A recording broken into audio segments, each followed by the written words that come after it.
আপনারা দেখবেন যারা নেতৃত্ব দেয়, যারা সমাজের সামনে কথা বলে, একটু লম্বা চওড়া স্বাস্থ্য হেলথের ভালো না হলে ভালো লাগে না, তাই না? তো নবীজি সাল্লাল্লাহু আলাইহি সাল্লাম ঠিক তাই বললেন যে মাহাদি যিনি আসবেন তার গঠনটা নবীজি জানালেন। তিনি হবেন লম্বা চওড়া স্বাস্থ্যের মানুষ, ফর্সা টুকটুকে মানুষ, মুখ তার চকচক করবে এবং তার নাকটা হবে একটু উঁচু টাইপের। এবার শুনেন ইমাম মাহদী আলাইহিস সালাতু ওয়াস সালাম তিনি কত বছরে প্রকাশ পাবেন, কখন তিনি আসবেন? এই তো আমরা দেখছি ইসরায়েলের সাথে গোটা বিশ্বের প্রায় মুসলিম সব রাষ্ট্রগুলোর সঙ্গে যুদ্ধ লেগে গেল। এখন তো ইসরায়েলের সাথে এদিকে প্যালেস্টাইন, এদিকে গাজা, ওদিকে ইরান, ইরাক, ওদিকে রয়েছে সিরিয়া, এবার শুরু হচ্ছে তুরস্কের সাথে যুদ্ধ। এই করতে করতে করতে করতে এমন একটা সময় পৌঁছে যাবে, শেষে মক্কা মদিনার সঙ্গে যুদ্ধে জড়িয়ে যাবে। কাদের সঙ্গে যুদ্ধে জড়াবে বলেন? মক্কা মদিনার সঙ্গে যুদ্ধে জড়াবে। নবীজি বলেন, নবীজির একজনে বিবি উম্মে সালামা রাদিয়াল্লাহু তাআলা আনহা তিনি বর্ণনা দেন, বিশ্বনবী বলেন, ইয়াকুনু ইখতিলাফুন ইনদা মাউতি খলিফাতিন, যখন যুদ্ধকালীন ওই মদিনার গভর্নর মারা যাবে তখন মদিনার মধ্যে একটা ফিতনা সৃষ্টি হয়ে যাবে। কে হবে রাষ্ট্র গভর্নর, কে চালাবে রাষ্ট্র, একটা দ্বিমত সৃষ্টি হবে। সেই সময়কালীন মদিনার মধ্যে এত রক্তপাত হবে, সেখানে কেউ কাউকে জায়গা দেবে না। বিশ্বনবী বলেন, ফায়াখরুজু রাজুলুন মিন আহলিল মাদিনাতি, ওই মদিনা থেকে একজন মানুষ তিনি বার হয়ে যাবেন। তার মানে আমরা বুঝতে পারলাম মাহাদির জন্ম হবে মদিনায়। কোথায়? মাহাদির জন্মভূমি হবে মদিনায়। তিনি ওখান থেকে মক্কায় আসবেন, আবার মক্কা থেকে তিনি মদিনায় যাবেন। বিশ্বনবী সুন্দর জানাচ্ছেন, হারিবান ইলাল মক্কা, যখন ওই মদিনার মধ্যে কে খেলাফতের আসনে বসবে, কে চেয়ার দখল করবে, তখন একটা বিশাল ঝামেলা তৈরি হবে, তখন রক্তপাত চলবে। কিন্তু মাহাদি যিনি হবেন তিনি ঠান্ডা মাথার খুব ভালো মনের মানুষ, তিনি ঝগড়ায় না জড়িয়ে তিনি ওখান থেকে রওনা দেবে মক্কার দিকে। কোন দিকে আসবে ভাই? মক্কায় চলে আসবেন।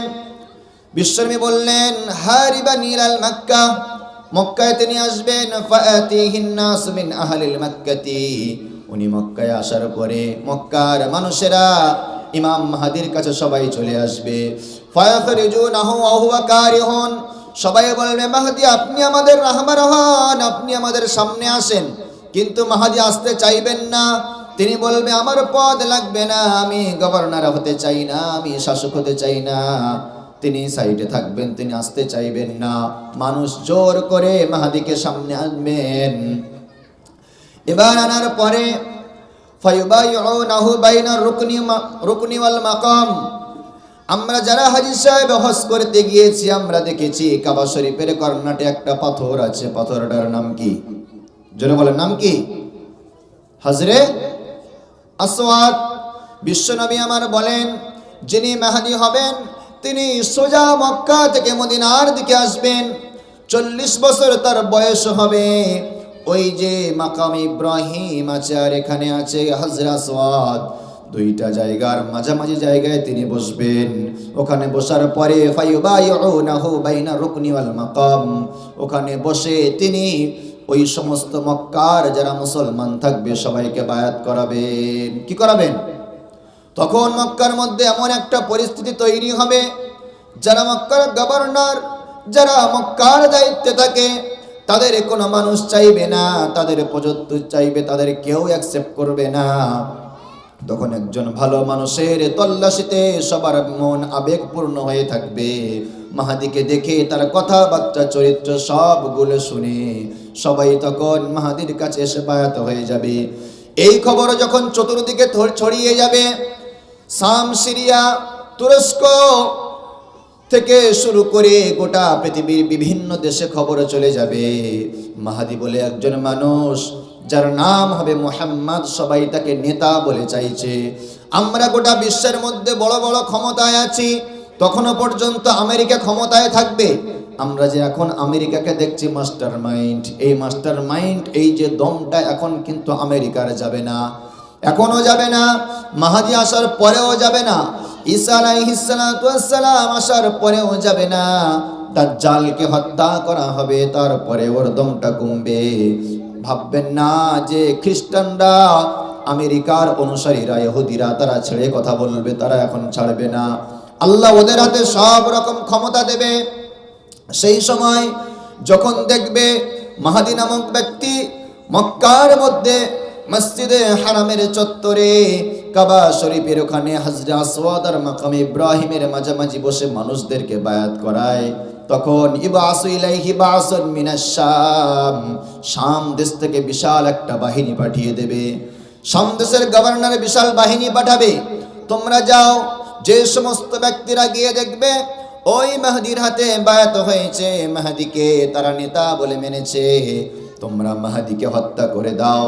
ওই সমস্ত মানুষ যারা মেহেদীকে নেতা বলেছে তাদেরকেও হত্যা করে দাও।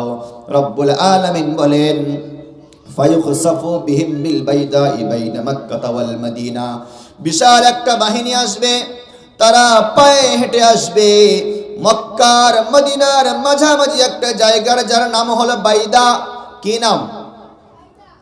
নামটা খেয়াল রাখতে হবে, কি নাম? যারা হজে যাবেন, আপনাদের যারা ঘোরাতে ফেরাতে নিয়ে যায় তাদেরকে বলবেন ভাই ওই বাইদা নামক জায়গাটা একবার দেখিয়ে দাও, কারণ ওই জায়গায় দেখবেন শাম দেশের বিশাল বাহিনী মাটির মধ্যে চলে যাবে। নবীজি আমার বললেন যখন শাম দেশ থেকে বিশাল বাহিনী আসবে মাহাদিকে মারার জন্য, তখন মাহাদি কোথায় থাকবেন? বলেন পিছন থেকে বলেন, তখন মাহাদি থাকবেন কোথায়? কাবা শরীফের কাছেই না? তখন মারার জন্য আসবে, রব্বুল আলামিন আসমান থেকে ঘোষণা দেবেন, ও বাইদার মাটি, তুমি এই শাম দেশের বিশাল বাহিনী নিয়ে গর্ব হয়ে যাও। তখন শাম দেশের ওই বাহিনী নিয়ে বাইদা নামক জায়গাটা, গোটা মরুভূমিটা সোজা মাটির নিচের দিকে তলিয়ে যাবে। যখন এই রকম খবর আবার চতুর্দিকে ছড়িয়ে পড়বে, শাম দেশ থেকে বিশাল বাহিনী আসার পরে কি এমন আল্লাহওয়ালা মানুষ, কি আল্লাহর ওলি মানুষ তাকে মারতে আসলো, তার মোকাবেলা করা দূর কি বাত, মাটি সমেত সেই সেনাবাহিনীগুলো মাটির মধ্যে নিয়ে নিল। তখন রব্বুল আলামিন আবার বললেন, সেই সময় মানুষেরা বুঝতে পারবে একজন মহান মানুষের আবির্ভাব হয়েছে যার নাম হচ্ছে মাহদী। তখন তারা বুঝতে পেরে সারেন্ডার হয়ে যাবে। তখন হাদিসের মধ্যে নবীজি বলেন ফাইদা রাআন নাসু যালিকা তাহু আবদালুশ শাম ওয়া আসহাবু মিন আহলিল ইরাক, সেই সময় শাম দেশ এবং ইরাকের বড় বড় যারা ধর্মীয় ব্যক্তি, শাম দেশের সাধারণ জনগণ এবং ধর্মীয় ব্যক্তিরা, তারা সবাই এসে ঈসা আলাইহিস সালাতু ওয়াস সালামের আগে যিনি আসবেন মাহদী, ওই মাহদীর হাতে সবাই বায়াত হবেন। সুবহানাল্লাহ। তাহলে বুঝে আসছে তার পরিচয়টা কি সুন্দর আসছে। এবার মাহদী যখন সেই সমস্ত মানুষদেরকে বায়াত করাবেন, বায়াত করানোর পরে চতুর্দিকে মানুষ চাইবে গোটা বিশ্বের মধ্যে জালেম শাসকদেরকে নিঃশেষ করে দিয়ে মাহদীর হাতে ক্ষমতা চলে আসুক।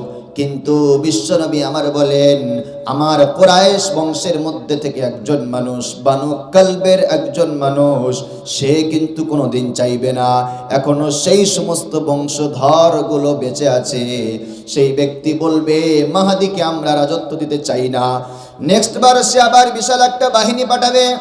নবীজি বলেন থুম্মা নাশা রাজুলুন মিন কুরাইশিন আখওয়ালুহু কালবুন ফায়াবাসু ইলাইহিম বাসান ফায়াযহারুনা আলাইহিম, আবার সে ব্যক্তি বিশাল বাহিনী পাঠাবে, তখন আর ভূমি ধস নেবে না। তখন এই যে ব্যক্তিরা যারা হযরত মাহদীর সাপোর্টে ছিলেন তাদের সঙ্গে যুদ্ধে লিপ্ত হয়ে তাদেরকে গোহারা হারিয়ে দেবেন, দিয়ে মাহদীর সৈন্যরা এখানে জয়লাভ করবেন।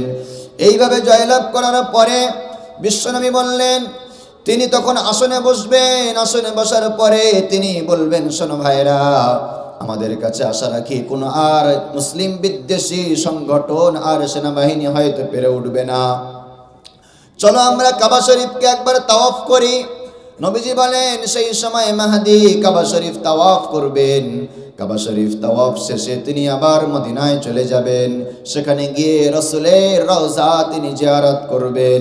রাসূলের রওজা জিয়ারত করে তিনি আসার পথে বিশ্বনবী সাল্লাল্লাহু আলাইহি ওয়াসাল্লাম বলেন, লা ইয়ানতাহিন নাসু আন গাজবিন হাযাল বাইতি হাত্তা ইয়াগজু জাইশুন নবী আমার বললেন, যখন তিনি মক্কা ছেড়ে মদিনায় চলে যাবেন, সবাই খবর পাবে মক্কার কাবা শরীফের কাছে মাহাদি নাই।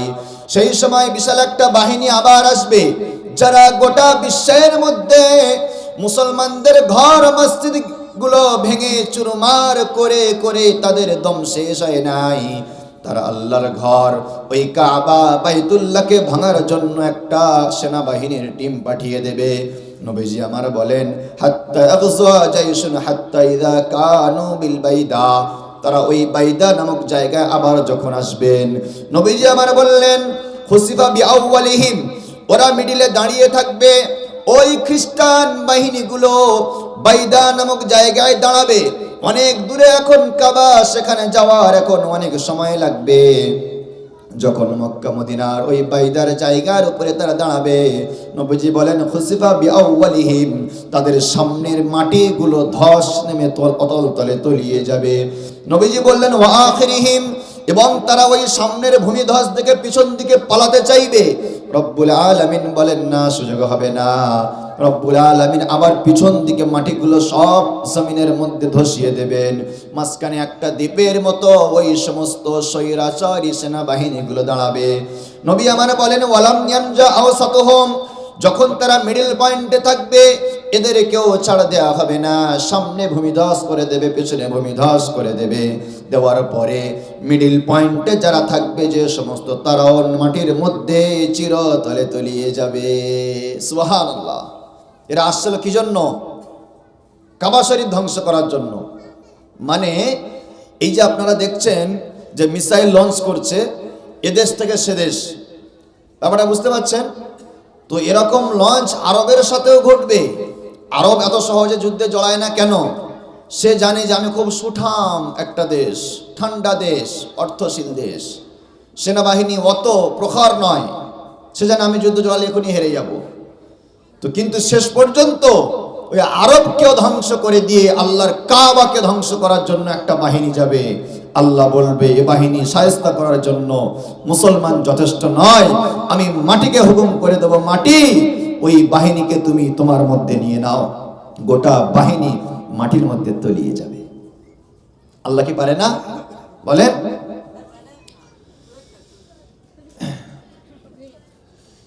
এবার বিশ্বনবী বললেন, শোনো, এদিকে তো মক্কার মধ্যে কাবা ধ্বংস করার জন্য খ্রিস্টীয় বাহিনীগুলো সব মাটির মধ্যে তলিয়ে গেল। ওদিক থেকে মাহাদি তিনি মদিনায় রসুলের রওজা তিনি জিয়ারত করে, রসুলের রওজা তিনি ওখান থেকে দর্শন করে আবার ফিরে আসবেন। বিশাল একটা বাহিনী তার সঙ্গে থাকবে। খোরাসান থেকে মনসুর নামক এক ব্যক্তি, তিনি ৭০,০০০ সশস্ত্র সেনা বাহিনী মাহাদির কাছে দেবেন। মাহাদিকে গার্ড দেওয়ার জন্য, সিকিউরিটি দেওয়ার জন্য ৭০,০০০ সেনাবাহিনী শুধু তার গার্ডে থাকবে। বাকি লক্ষ লক্ষ সেনাবাহিনী নিয়ে তিনি আসবেন। এই যে যুদ্ধ চলছে, তখন কিন্তু ইসরায়েল হার মানবে না, তখন আমেরিকা হার মানবে না, তখন ইউরোপের যে সমস্ত দেশগুলো আছে মুসলিম বিদ্বেষী, তারাও হার মানবে না। তখন তিনি প্রথমবার যেটা অভিযান চালাবেন, তিনি সিরিয়ার দিকে রওনা হবেন। মদিনা থেকে মাহাদি সেনাবাহিনী নিয়ে যাবেন কোন দিকে? সিরিয়ার দিকে। এখন সিরিয়া আপনারা দেখছেন হয়তো সিরিয়া স্বাধীন হয়েছে, না না, এটা সেই স্বাধীন নয়। এখন হয়তো এদের হাতে এসছে, আবার কিন্তু এই সিরিয়া আমেরিকার দখলে যাবে। সেই সময় আমেরিকার দখলকৃত সিরিয়াকে জয় করে নেবে মাহাদির বাহিনীগুলো। মাহাদি তিনি আসবেন। তিনি আসার পরে ওই সিরিয়ার মধ্যে দামেস্ক বলে একটা শহর আছে। দামেস্ক হলো সিরিয়ার রাজধানী, যেখানে মসজিদ রয়েছে, সাদা গম্বুজওয়ালা মসজিদ। দামেস্কের পূর্বাঞ্চলে একটা মসজিদ আছে, যে মসজিদটার ব্যাপারে আপনারা অনেকে দেখেছেন।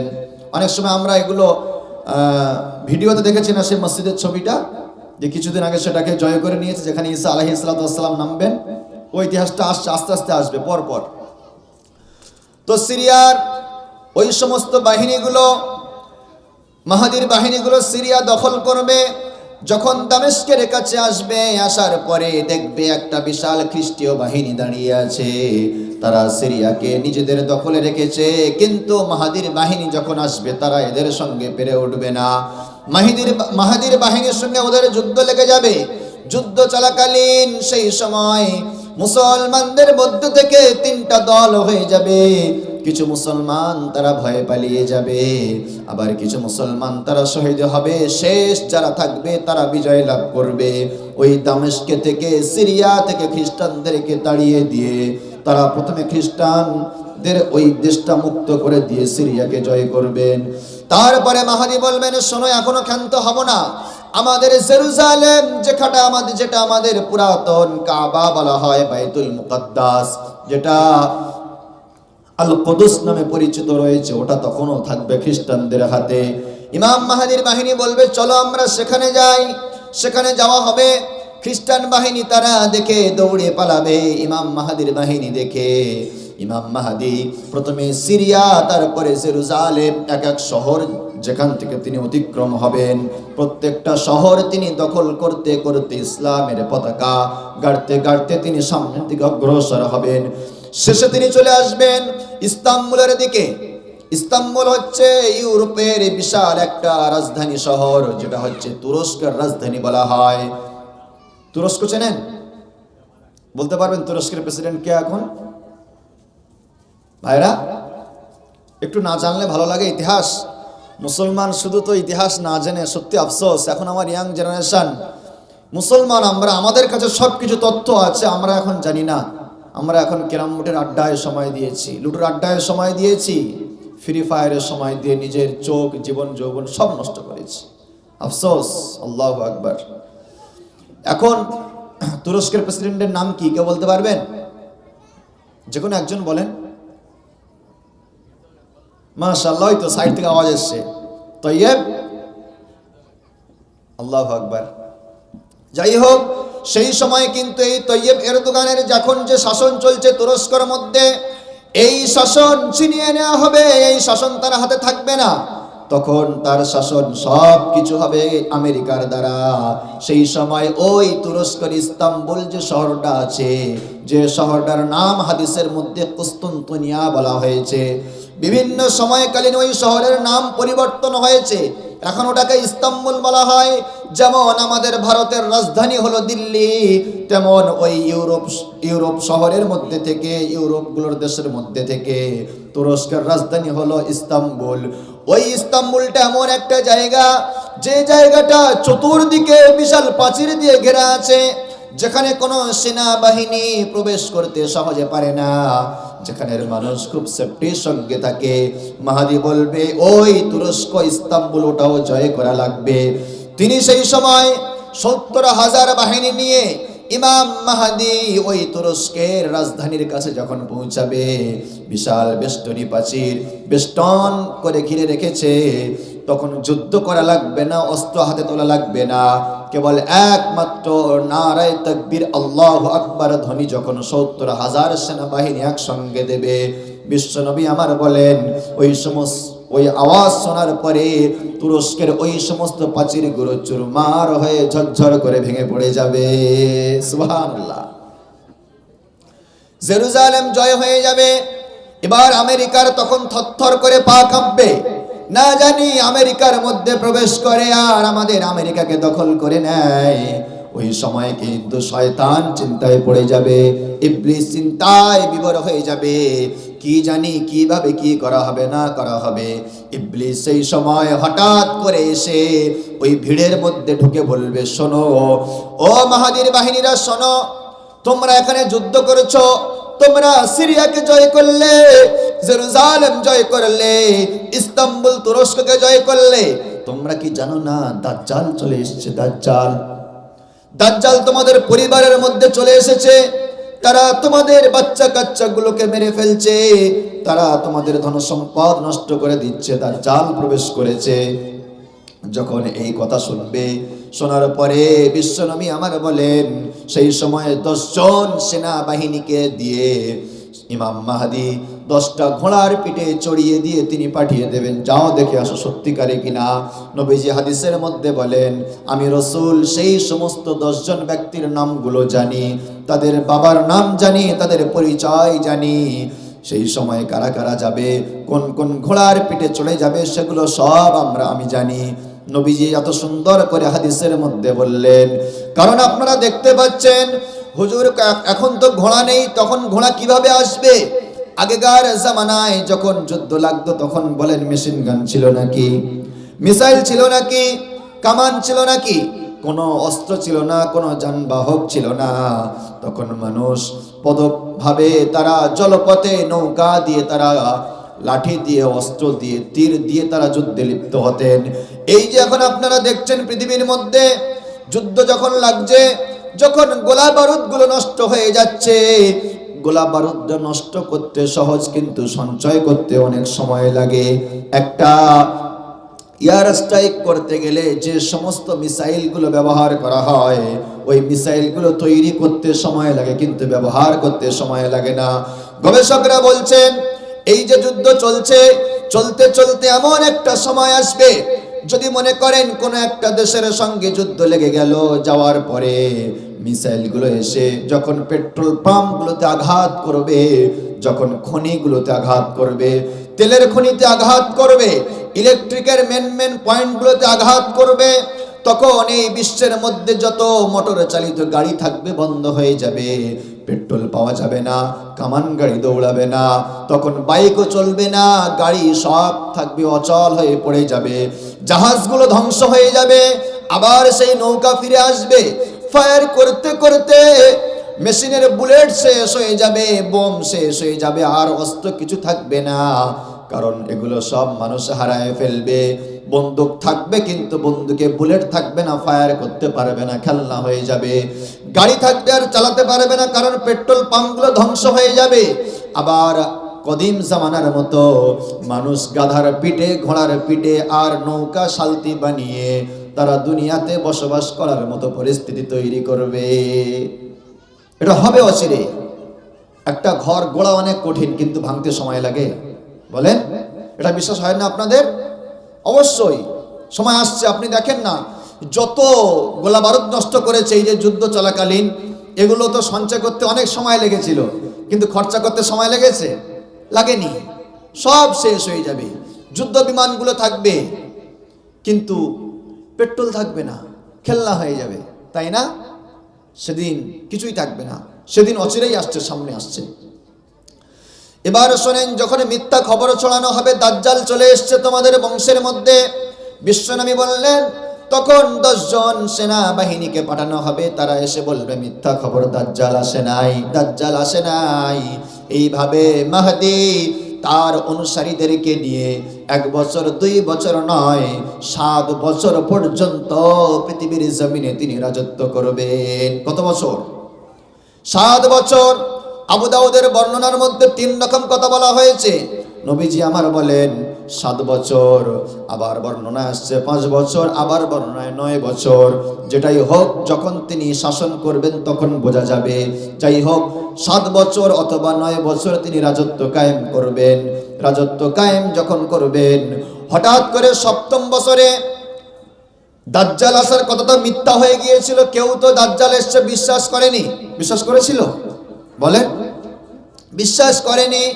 হঠাৎ করে 7ম বছরে সিরিয়ার মধ্যে মুসলমানেরা দেখতে পাবে দাজ্জাল ঘোরাফেরা করেছে, তখন মানুষ ভয়ে আতঙ্কিত হয়ে যাবে।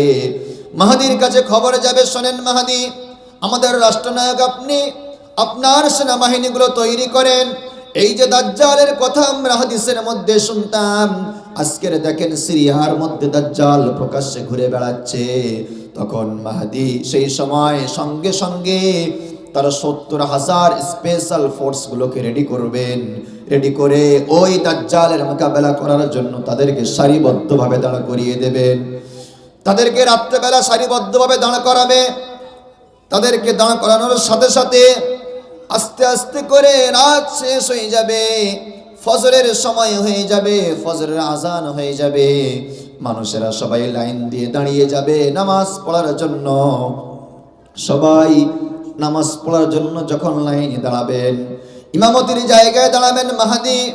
হঠাৎ করে বিশ্বনবী আমার বলেন, ওই সময় তোমরা দেখতে পাবে هو كذلك إذ هبط عيسى ابن مريم عليه السلام بشرق دمشق عند منارة البيضاء بين مرودتين واضعا يديه على أجنحة ملكين ওই সময় মানুষগুলো যখন দাঁড়াবে, দাঁড়ানোর পরে ফজরের আজান হয়ে যাবে, ইকামাত তাকবীর হয়ে যাবে, ইমাম সাহেব মাহদী আল্লাহু আকবার বলে তিনি নিয়ত বাঁধার আগ মুহূর্তে তিনি উপর দিকে তাকিয়ে দেখবেন ওই দামেস্কের মসজিদে, যেটা দামেস্কের পূর্বাঞ্চলে সাদা গম্বুজওয়ালা মসজিদ, যেটাকে কিছুদিন আগে মুসলমানরা নিজে হায়াতে নিয়েছে, ওই মসজিদের মিনারের উপরে বিশ্বনবী আমার বলেন দুইজন ফারিস্তার কাঁধের উপরে ভর করে, দুইটা হলুদ জোড়া রঙের পোশাক পরে ঈসা আলাইহিস সালাতু ওয়াস সালাম চলে আসবেন। সুবহানাল্লাহি ওয়া বিহামদিহি।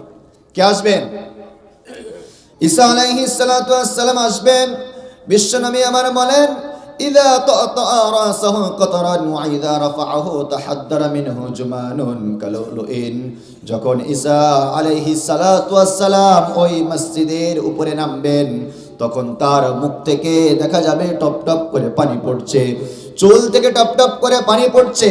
তিনি যখন চেহারা উঁচু করে তাকাবেন, তখন তার মুখটা ঝকঝক ঝকঝক করবে। এই খবর দেখার পরে ঈসা আলাইহিস সালাতু ওয়াস সালামকে সবাই আহলান সাহলান ইয়া ঈসা ইবনে মারইয়াম বলে সবাই সেখান থেকে সিঁড়ি দিয়ে নিচে নামাবেন। নামানোর পরে মাহদী বলবেন হযরত আপনি ইমামতির জায়গায় যান। তখন ঈসা নবী বলবেন না না না, আমি ইমামতির জায়গায় যাব না, আপনার জন্য ইকামত দেওয়া হয়েছে, আপনি নামাজ সম্পূর্ণ করেন। নামাজ সম্পূর্ণ করে দেওয়া হবে। নামাজ সম্পূর্ণ হয়ে গেল, সব মানুষেরা ওখানে বসে আছে দামেস্কের ওই মসজিদে। বসে বসে সবাই বলবে ঈসা তো চলে এসছে, মাহদীও চলে এসছেন। এদিকে মাহদী রাষ্ট্রনায়ক, এখন ঈসা ইনি রাষ্ট্রনায়ক হননি, দুইজনা বসে কথাবার্তা বলবে। মাহদী আলাইহিস সালাতু ওয়াস সালাম তিনি সেই সময় তার হাতের সব ক্ষমতাগুলো তিনি ঈসা আলাইহিস সালাতু ওয়াস সালামের হাতে ন্যস্ত করবেন। ন্যস্ত করে দিয়ে বলবেন হযরত এই দায়িত্বগুলো সব আপনার উপরে দিয়ে দিলাম, আপনি এই দায়িত্বগুলো ম্যানেজ করেন। তখন ঈসা আলাইহিস সালাতু ওয়াস সালাম সেই সময়কালীন মাহদীর সঙ্গে কথাবার্তা বলবেন। কি খবর ঘটেছে, কোথায় কোথায় কি সংঘর্ষ হয়েছে, জেরুজালেম দখল হয়েছে কিনা, সব খবরগুলো তিনি নেবেন। ঈসা নবী সব খবর নেওয়ার পরে হযরত মাহদীকে সাথে নেবেন, নিয়ে বলবেন ভাই চলো আমরা দুইজনা মিলে মুসলমানদের নেতৃত্ব দিই। এবার আপনারা একটা কথা বলেন, ওই ঈসা আলাইহিস সালাতু ওয়াস সালাম আসার আগে দাজ্জাল দুনিয়াতে এসেছে না আসেনি? দাজ্জাল এসেছে কিনা? কোথায় দাজ্জালকে দেখা গিয়েছে ফার্স্ট টাইম? বলেন সিরিয়াতে। তো এই যে দাজ্জাল আমরা অনেকে শুনেছি, শুনেনি বলেন যে দাজ্জাল আসবে। আচ্ছা দাজ্জালের জন্ম হয়ে গিয়েছে জানেন তো? জানেন দাজ্জাল জন্মগ্রহণ হয়ে গিয়েছে, তার সে দুনিয়াতে আছে, তার জন্ম হয়ে গিয়েছে কমপ্লিট এ টু জেড তার, শুধু সে আসতে বাকি, রেডি আছে। কোথায় রেডি আছে সেটাও নবীজি বললেন। দাজ্জালের ব্যাপারে আপনাদেরকে একটা বিশাল হাদিস শোনাই, যেটা মুসলিম শরীফের 7276 নম্বর হাদিস। ফাতিমা বিনতে কায়েস তিনি বলছেন আমি এক সময় মসজিদে নামাজ পড়তে গেলাম, ফজরের টাইমে নামাজ পড়তে যাওয়ার পরে রাসূলুল্লাহ সাল্লাল্লাহু আলাইহি ওয়াসাল্লাম তিনি নামাজের পরে বললেন সাহাবায়ে কেরাম সবাই বসো। আমি ফাতিমা বিনতে কায়েস একজন মহিলা, তিনি দূরের দিকে বসলেন, পিছনের কাতারের দিকে। ফাতিমা বিনতে কায়েস বলেন আমি দূরের দিকে বসলাম। বিশ্বনবীর ঘোষণা অনুযায়ী নবীজি মিম্বারে উঠলেন। ওঠার পরে নবীজি বক্তব্য শুরু করলেন। নবীজি আমার বললেন শোনো সাহাবায়ে কেরাম, আজকের এই মদিনার মসজিদে আমি তোমাদেরকে কি জন্য হাজির করেছি জানেন? তোমরা কি জানো তোমাদের কি জন্য বসতে বলা হলো? সাহাবায়ে কেরাম বললেন ইয়া রাসূলুল্লাহ আল্লাহু ওয়া রাসূলুহু আ'লামু, ও রাসূল আপনি এবং আল্লাহ সব থেকে ভালো জানেন। তখন বিশ্বনবী আমার বললেন শোনো সাহাবায়ে কেরাম, আমি তোমাদের কোনো আশার, কোনো ভয়ের কোনো কারণে তোমাদেরকে আমি জমা করিনি, আমি তোমাদেরকে জমা করেছি তামিমে দারি নামক একজন সাহাবী আছেন, যিনি হচ্ছেন আনসারী সাহাবী। তামিমে দারি এই ব্যক্তি প্রথমে খ্রিস্টান ছিলেন, কি ছিলেন? খ্রিস্টান ছিলেন। পরবর্তীতে তিনি ইসলাম ধর্ম গ্রহণ করেছেন। তিনি এসে এক সময় বিশ্ব নবীর কাছে বললেন, ইয়া রাসূলুল্লাহ, হে আল্লাহর রাসূল, আমি আপনাকে দাজ্জালের ব্যাপারে কিছু বর্ণনা দিচ্ছি। বললেন, কি ব্যাপার? দাজ্জাল কোথায়? কোনো খবর আছে নাকি? বলে, হ্যাঁ ইয়া রাসূলুল্লাহ, দাজ্জালের বিবরণটা আমি আপনাকে দিচ্ছি, শোনেন। তিনি বললেন, ইয়া রাসূলুল্লাহ, আমরা লাখাম এবং জুজাম গোত্রের মানুষ। যেমন আমরা গোত্র বলি, বংশ বলি না, যে মোল্লা বংশ, শেখ বংশ, বংশ বলি, তেমন আরব ভূমিতে গোত্র বলে। তো লাখাম বলে একটা গোত্র আছে, জুজাম বলে একটা গোত্র আছে। যেমন আমরা এই ওকেশনগুলোতে শীতের মৌসুমে সব বেড়াতে যাই, সমুদ্রে সুন্দরবনের দিকে বেড়াতে যাই না, যে এপার কিছু ছেলে ওপার কিছু ছেলে, ঠিক তেমন তামিমে দাঁড়ি বলেন, ইয়া রাসূলুল্লাহ, আমি এবং জুজাম এবং লাখাম গোত্রের কিছু মানুষ, আমরা 30 জন মাত্র যুবক, আমরা একটা বড় ধরনের নৌকা নিলাম, নৌকার পাল তুললাম এবং আমরা সমুদ্রে ভ্রমণ করতে লাগলাম। আমাদের নৌকাটা সমুদ্রের মধ্যে যখন চলে গেল, মিডল পয়েন্টে যাওয়ার পরে আমাদের সামুদ্রিক ঝড়ের কারণে আমাদের নৌকার দিক নির্দেশনা সব কিছু হারিয়ে গিয়েছে। ইয়া রাসূলুল্লাহ, একদিন দুই দিন নয়, আমরা 30 দিন পর্যন্ত ঘুরলাম, কোনো কুল কিনারা কিছুই খুঁজে পেলাম না। আমরা ওই সামুদ্রিক নৌকাতে বড় মতো ওই জাহাজ যাই বলেন, ওতে করে আমরা কুল কিনারা না খুঁজে পেয়ে এদিক ওদিক ঘুরতে ঘুরতে ঘুরতে ঘুরতে কোথাও কিছু খুঁজে পাই না। সন্ধ্যা হয়ে যায়, সকাল হয়, দুপুর বিকাল হয়, রৌদ্র আসে, আবার হাওয়া হয়, ঝড় হয়। 1 মাস আমরা সমুদ্রের মতো আমাদের কিনারাহীন হয়ে, নির্হীন হয়ে ঘুরে বেড়াচ্ছি ইয়া রাসূলুল্লাহ। হঠাৎ করে এক সময় সূর্য যখন চলে যাওয়া ভাব হয়ে আসলো, সূর্য অস্তের সময় আমাদের এই ছোট্ট জাহাজটা এই গিয়ে একটা দ্বীপের সাথে লাগলো। আমরা সবাই বললাম, দাঁড়াও, এই যে আমাদের জাহাজটা এসে, নৌকাটা এসে দ্বীপের কাছে লাগলো, আমরা এখানে কিছু মানুষ নামি, দাঁড়াও, কিছু আছে কি দেখি। কেন আমাদের খানা নাই, পানি নাই, কিছু নাই, যা ছিল সব শেষ হয়ে গিয়েছে। তামিমে দাঁড়িয়ে বলেন, ইয়া রাসূলুল্লাহ, আমরা ওই জাহাজ থেকে, ওই নৌকা থেকে আমরা নেমে ওই দ্বীপের মধ্যে প্রবেশ করলাম। যখন আমরা 30 জন যুবক ওই দ্বীপের মধ্যে নামলাম, দ্বীপের মধ্যে নামার পরে আমরা একটু আগিয়ে দেখলাম ওই দ্বীপের মধ্যে বিশাল আকৃতির একজন দানব আকৃতির মানুষ দাঁড়িয়ে আছে, যার পা থেকে মাথা পর্যন্ত চেনার কোনো উপায় ছিল না, পশম দিয়ে ভরা, চুল দিয়ে ভরা। আমরা দেখে ভয়ে ঘাবড়ে গেলাম। আমরা তাকে জিজ্ঞাসা করলাম, তুমি কে? সে বলল, আনা জাসসাসা, আমি হলাম জাসসাসা। কি বলল? আমি জাসসাসা। এটা হচ্ছে আরবি ভাষা, এর বাংলা হচ্ছে গোয়েন্দা। কি? গোয়েন্দা। তখন সেই ব্যক্তি বলল, আনা জাসসাসা, আমি জাসসাসা।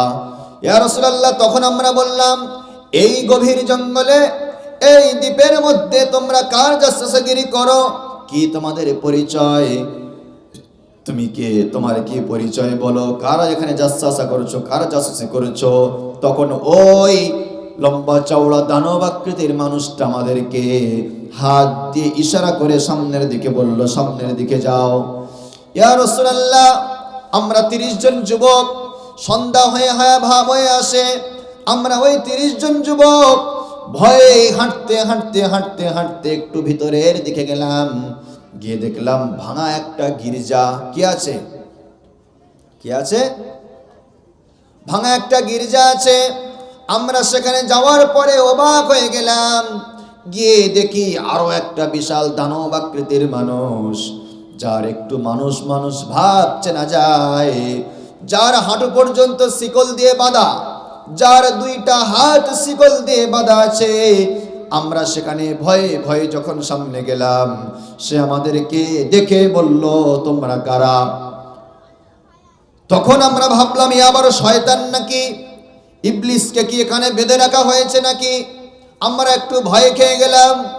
ইয়া রাসূলুল্লাহ, ভয় খেয়ে যাওয়ার পরে আমরা ওকেও জিজ্ঞাসা করলাম, এই গভীর জঙ্গলে তুমি কে? সে বলল, আমি কে? পরিচয় দিচ্ছি, আগে বলো তোমরা কারা? তখন বলল, আমরা আরবের মানুষ, আমরা আরবের 30 জন যুবক লাখাম এবং জুজাম গোত্র থেকে আমরা ঘোরাফেরার জন্য সমুদ্রে বার হয়েছিলাম, কিন্তু আমাদের জাহাজটা সামুদ্রিক ঝড়ের কবলে পড়ে আমাদের দিক হারিয়ে গিয়েছে। আমরা এখানে আসলাম, আমাদের জাহাজটা এখানে ধরলো। নামার পরে প্রথমে একটা ব্যক্তিকে দেখলাম, পা থেকে মাথা পর্যন্ত চুল দিয়ে ভরা, লোমে ভরা আছে। আমরা তাকে জিজ্ঞাসা করলাম, কি ব্যাপার, এখানে তুমি কে? বলে, আমি এখানের গোয়েন্দা। বলল, সামনে যাও, ভাঙা গির্জায় কিছু দেখতে পাবে। আমরা এসে দেখি এখানে তুমি আছো। কে তুমি? কি তোমার পরিচয়?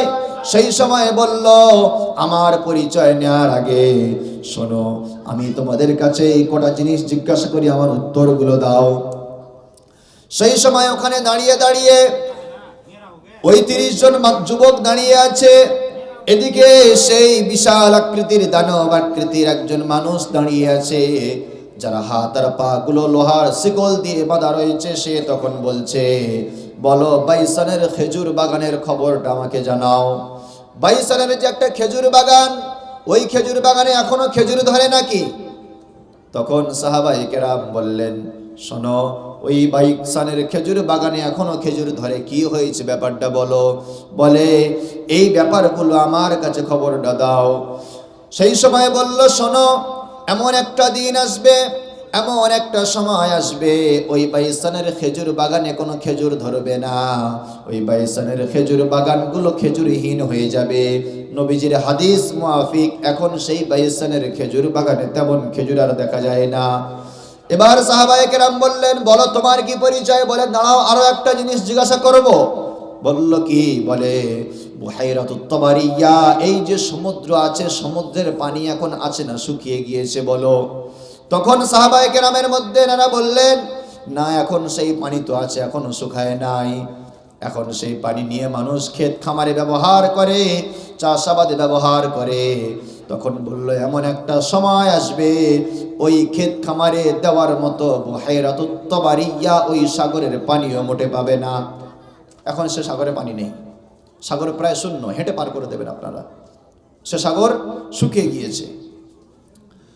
তখন এবার বলল, শোনো, তুমি তো বারবার জিজ্ঞাসা করছো, আমাদের মক্কার আরবের খবরগুলো নিচ্ছ, তুমি কি আগে পরিচয়টা দাও না আমাদের? তখন সে বলল, দাঁড়াও, আরো একটা জিনিস জিজ্ঞাসা করার আছে। বলো, জুগারের ঝর্ণার খবর কি? একটা ঝর্ণা আছে উপমহাদেশে, যার নাম হলো জুগার। অনেক বর্ণনার মতে নূহ আলাইহিস সালাতু ওয়াস সালামের মেয়ে জুগারকে হত্যা করা হয়েছিল, ওখানেই ওই ঝর্ণাটা তৈরি হয়েছিল। তাই সেই ঝর্ণার নাম হচ্ছে জুগারের ঝর্ণা। বলো, ওই জুগারের ঝর্ণার এখনো পানি আছে কিনা? ওখান থেকে পানি প্রবাহিত হয় কিনা? তখন বলল, হ্যাঁ, এখনো পানি আছে। বলল, শোনো, এমন একটা সময় আসবে, ওই জুগারের ঝর্ণার মধ্যে কোনো পানি থাকবে না। তারপরে বলল, আর একটা প্রশ্নের উত্তর দাও। 4 নম্বর একটা জিনিস তোমাদের জিজ্ঞাসা করি। বলো তো, আরবের মধ্যে কোনো নবী এসেছে কিনা? কোনো মানুষ এমন জন্ম নিয়েছে কি যে নবী দাবি করেছে, নাম তার মুহাম্মদ? সাহাবায়ে কেরাম অবাক হয়ে গেলেন, কিভাবে আমাদের নবীর নাম এই ব্যক্তি জানলো? বলল, হ্যাঁ, একজন নবী এসেছে, তার নামও মুহাম্মদ। সকলে পড়ি সাল্লাল্লাহু আলাইহি ওয়াসাল্লাম। সেই সময় আবার জিজ্ঞাসা করে, বলো, তার সাথে তার বংশের যুদ্ধ হয়েছে কিনা, অর্থাৎ তার আশেপাশের মানুষের সঙ্গে যুদ্ধ হয়েছে কিনা? বলে, হ্যাঁ। বলে, তিনি এখন কোথায়? বলে, তিনি এখন ওই মক্কায় নাই, তিনি এখন মদিনায়। তখন বলল, হ্যাঁ, আমি জানি, তিনি এখন মদিনায় থাকবেন। এবার 30 জন ব্যক্তি এনারা বললেন, ভাই, তুমি যে এত খবর আমাদের কাছ থেকে নিলে, এতক্ষণ পর্যন্ত তোমার পরিচয় তো দিলে না, বলো তুমি কে? তখন বলল, শোনো, আমি হলাম দাজ্জাল। আমি কে? কে বলল? দাজ্জাল। বলছে, অচিরেই দেখতে পাবে, এমন একটা সময় আসবে, আমাকে এই যে শিকলাবন্দি করে দেওয়া হয়েছে তোমরা দেখতে পাচ্ছ, এই শিকলাবন্দি আমি থাকবো না, আমার শিকল খুলে দেওয়া হবে, আমি জমিনের মধ্যে বিচরণ করব, অচিরেই তোমরা আমাকে দেখতে পাবে। তখন সাহাবায়ে কেরামরা ঘটনাটি শোনার পরে, বোঝার পরে ওখান থেকে তারা আবার ফিরে চলে আসলেন। এবার একটা কথা আমরা জানতে পারলাম, তাহলে দাজ্জাল দুনিয়ার মধ্যে আছে না নাই? বলেন, আছেন। বিশ্বনবী আমার বলেন, নূহ আলাইহিস সালাতু ওয়াস সালামের পর থেকে নিয়ে আমি নবী মুহাম্মদ পর্যন্ত যত নবী এসেছেন, সকল নবী তার উম্মতদেরকে দাজ্জালের ব্যাপারে ভয় দেখিয়েছেন যে হে উম্মত, তোমরা দাজ্জালের ফিতনা থেকে বেঁচে থাকো, কারণ দাজ্জাল যদি চলে আসে ঈমান বাঁচানো খুব কঠিন হয়ে যাবে। দাজ্জালের ইতিহাসটা সামনে আনবো। ওদিকে একটা জিনিস খেয়াল রাখতে হবে, ঈসা আলাইহিস সালাতু ওয়াস সালাম তিনি কিন্তু চলে এসেছেন। এখন দাজ্জালের কৃতকর্ম শুরু হয়নি, দাজ্জালের পরিচয় নেওয়া হচ্ছে। এবার শুনেন, দাজ্জাল তো জন্ম হয়েছে, হুজুর তাহলে কোন দ্বীপের মধ্যে গিয়েছিল, কোন সাগরের মধ্যে গিয়েছিল? পৃথিবীর মধ্যে টেকনোলজির জামানা, স্যাটেলাইট, নাসা গবেষক তারা এত পরিমাণে এই হাদিসের উপরে রিসার্চ চালাচ্ছে, তারা স্যাটেলাইট দ্বারা খুঁজে বেড়াচ্ছে কোন জঙ্গলের মধ্যে দাজ্জাল আছে। তারা এখনো কিন্তু খুঁজে পাচ্ছে না, কারণ আমার রব্বুল আলামিন যেটাকে দেখাবেন না সেটা দুনিয়ায় কারোর দেখার ক্ষমতা আছে নাকি? আছে? কারোর ক্ষমতা নাই। আজকের বিশ্বনবী আমার জানাচ্ছেন, শোনো আমার উম্মত, আমি রাসূল জানিয়ে দিলাম ওই দাজ্জাল কোথায় আছে শোনো। পৃথিবীর মানুষ তো দাজ্জালকে দেখেনি, কিন্তু রব্বুল আলামিন আমার কাছে খবর দিয়েছেন দাজ্জাল কোন দ্বীপের মধ্যে আছে। নবীজির হাদিস, তিরমিজি শরীফের 2237 নম্বর হাদিস। যে সমস্ত যুবক ভাইয়েরা আমার মোবাইল ঘাটো, আল হাদিস বলে একটা অ্যাপ্লিকেশন আছে, ডাউনলোড করবা। ওই অ্যাপ্লিকেশনের মধ্যে তিরমিজি শরীফ মেরে 2237 মারবা, 2237 মারার পরে দেখবে সম্পূর্ণ হাদিসটা সামনে আসছে। নবীজির সাহাবী আবু বকর রাদিয়াল্লাহু তাআলা আনহু তিনি বলেন, ক্বালা হাদাসানা রাসূলুল্লাহ সাল্লাল্লাহু আলাইহি ওয়াসাল্লাম। সকলে পড়েন সাল্লাল্লাহু। যখন নবীর নাম শুনবেন অন্তর খুলে আমাদের কি পড়া লাগবে? সাল্লাল্লাহু আলাইহি ওয়াসাল্লাম। কারণ নবীজি বলেন, মান সাল্লা আলাইহি ওয়াহিদান সাল্লাল্লাহু আলাইহি আশরান। আমার যে উম্মত পৃথিবীর যে কোনো জমিনের কিনারা থেকে হোক, আমার উপরে একবার যদি দরুদ পড়ে, রব্বুল আলামিন তার উপরে 10টা রহমত বর্ষণ করেন। কয়টা রহমত? আল্লাহর একটা রহমত যদি তোমার জিন্দেগির সঙ্গে লেগে যায়, তোমার জিন্দেগির সকল খারাপগুলো ধুয়ে মুছে আয়নার মতো পরিষ্কার যিনি করে দেবেন তিনি কে? জোরে বলেন। আওয়াজ বার হয় না, ঠান্ডা লাগছে। যাই হোক, নবীজি সুন্দরভাবে জানিয়ে দিলেন, আদ-দাজ্জালু ইয়াখরুজু মিন আরদিল মাশরিকি ইউকালু লাহা খুরাসান। নবীজি আমার বললেন, শোনো, দাজ্জাল বার হবে খুরাসান থেকে। ইয়ামান এবং ইরানের যে সমুদ্র রয়েছে, ইরাক এবং ইরানের যে সমুদ্র রয়েছে, ওই সমুদ্রের মাঝামাঝি কোনো একটা দ্বীপ রয়েছে, ওই দ্বীপের মধ্যে দাজ্জাল লুকিয়ে আছে। তোলপাড় করে খোঁজার চেষ্টা চালাচ্ছে গবেষকরা, কিন্তু আল্লাহ লুকিয়ে রেখেছেন, প্রকাশ্যে আনেন না। বিশ্বনবী আমার বললেন, শোনো, আদ-দাজ্জাল ইয়াখরুজু মিন আরদিল মাশরিকি। দাজ্জাল পূর্ব দিক থেকে আসবে, যে জায়গাটাকে বলা হয় লাহা খুরাসান, খুরাসান বলা হয়।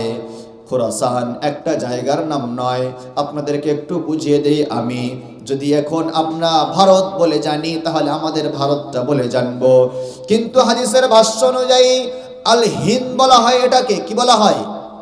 আল হিন্দ বলা হয়। আমরা বলি হয়তো হিন্দুস্তান, হিন্দুস্তান, হাদিসে হিন্দুস্তান নেই, হাদিসের ভাষ্য অনুযায়ী আল হিন্দ, আল হিন্দ। এবার যদি আপনি স্থান জোড়ে নেন, তাহলে হয়তো আমার হিন্দু ভাইয়েরা ভাববে এটা হিন্দুস্থান, কিন্তু স্থানটা আমাদের জোড়া। আসলে হাদিসের ভাষ্য অনুযায়ী হচ্ছে আল হিন্দ। কি নাম? আল হিন্দ। 8টা দেশ মিলেছিল আল হিন্দ: পাকিস্তান, বাংলাদেশ, ইন্ডিয়া, মায়ানমার, শ্রীলঙ্কা, নেপাল, আফগানিস্তান, আর একটা ভুটান। মায়ানমার গুলো সাইডে আছে। তো এত বড় জায়গা নিয়েছিল আমাদের ভারত। বুঝেছে কি বললাম? তো সেম এইভাবে খুরাসান বলে যে জায়গাটা আছে, অনেক দেশ জুড়ে আছে খুরাসান, সেটা অনেক ভাগ হয়ে গিয়েছে। নবীজি আমার বললেন, শোনো, দাজ্জাল আসবে খুরাসান থেকে। যখন দাজ্জাল আসবে, আসার পরে ওই দাজ্জালের অনুসরণকারী কারা হবে? এখন বিশ্বের মধ্যে আপনারা হয়তো জানেন না, ইহুদি যারা আছে, ইহুদিদের মধ্যে বড় বড় আলেম যারা আছে, তারা সবাই জানে দাজ্জাল তাদের সাপোর্টে আসবে, তাদের মাসিহ হয়ে আসবে, তাদের অনুসারী হবে না, তারা দাজ্জালের অনুসরণ করবে। যেমন আমাদের নেতৃত্ব দেবেন ঈসা আলাইহিস সালাতু ওয়াস সালাম, তেমন ওই ইহুদি ইসরায়েলের নেতৃত্ব দেবে দাজ্জাল। কে দেবে? দাজ্জাল। তারা এখন অপেক্ষায় রয়েছে, দাজ্জাল আসবে। এমনকি দাজ্জালকে যে গেটে ফেলে হত্যা করা হবে, বাবে লুত নামক গেট, সেই গেটটাও নির্মাণ হয়ে গিয়েছে ইহুদি রাষ্ট্রের মধ্যে। তারা শুধু দাজ্জালের অপেক্ষায় রয়েছে। নবীজি আমারা বলেন, শোনো, যখন দাজ্জাল আসবে, দাজ্জালের সাপোর্টে কারা থাকবে? মুসলিম শরীফের 7282 নম্বর হাদিস। নবীজি আমার বললেন, عن انس بن مالك رضي الله تعالى عنه ان رسول الله صلى الله عليه وسلم قال اتبع الدجال من يهودي। আমরা দেখতে পাবো, নবীজি বলেন, দাজ্জালকে অনুসরণ করবে যারা, তারা হলো ইহুদি। মিন ইহুদি আসফাহান 70,000। আসফাহান বলে যে শহরটা আছে, সেই শহরের 70,000 ইহুদি তারা দাজ্জালের সেনাবাহিনী হিসাবে কাজ করবে।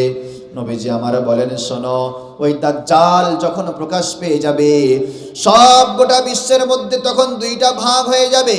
একদিকে হবে মুসলিম ক্ষমতাধীন যে সমস্ত শাসক, আর একদিকে হবে ইসলাম বিদ্বেষী খ্রিস্টান, ইহুদি, আরো অন্যান্য ধর্মীয় যে সমস্ত দলগুলো আছে, সবাই একদিকে হবে। পৃথিবী দুইটা ভাগ হয়ে যাবে, একটা হবে মুসলমান, একটা হবে ইসলাম বিদ্বেষী। মুসলিম ছাড়া ভিন্ন ধর্মের মানুষেরা তবে সবাই এক প্ল্যাটফর্মে আসবে। সেই সময় দাজ্জালের হাতে কৃতিত্ব তুলে দেবে। দাজ্জাল এবার যখন চলে আসলো, যেমন মুসলমানরা সবাই নেতা বানিয়ে দিল ঈসাকে, তেমন মুসলমান ছাড়া বেধর্মীরা সবাই নেতা বানাবে দাজ্জালকে। কাকে? দাজ্জালকে নেতা বানাবে। নবীজির সাহাবীরা নবীজির সামনে বসে কি সুন্দর হাদিস জানলেন।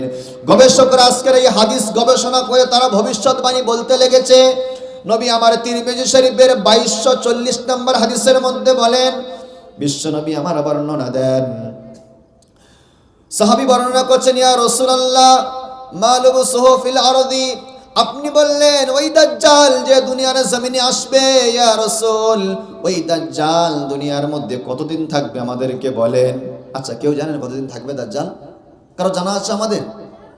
কিন্তু বিশ্বনবী আমার সাহাবাদের প্রশ্নের উত্তরে নবীজি পরিষ্কার করলেন, শোনো সাহাবায়ে কেরাম, 40 ইয়াওমান, 40 দিন থাকবে। কয়দিন থাকবে দাজ্জাল বলেন? 40 দিন থাকবে। নবী আমার বলে, শোনো, ইয়াওমান ইয়াওমুন কাসানাতিন, তার একটা দিন, প্রথম দিনটা হবে 1 বছরের মতো। কয় বছরের মতো?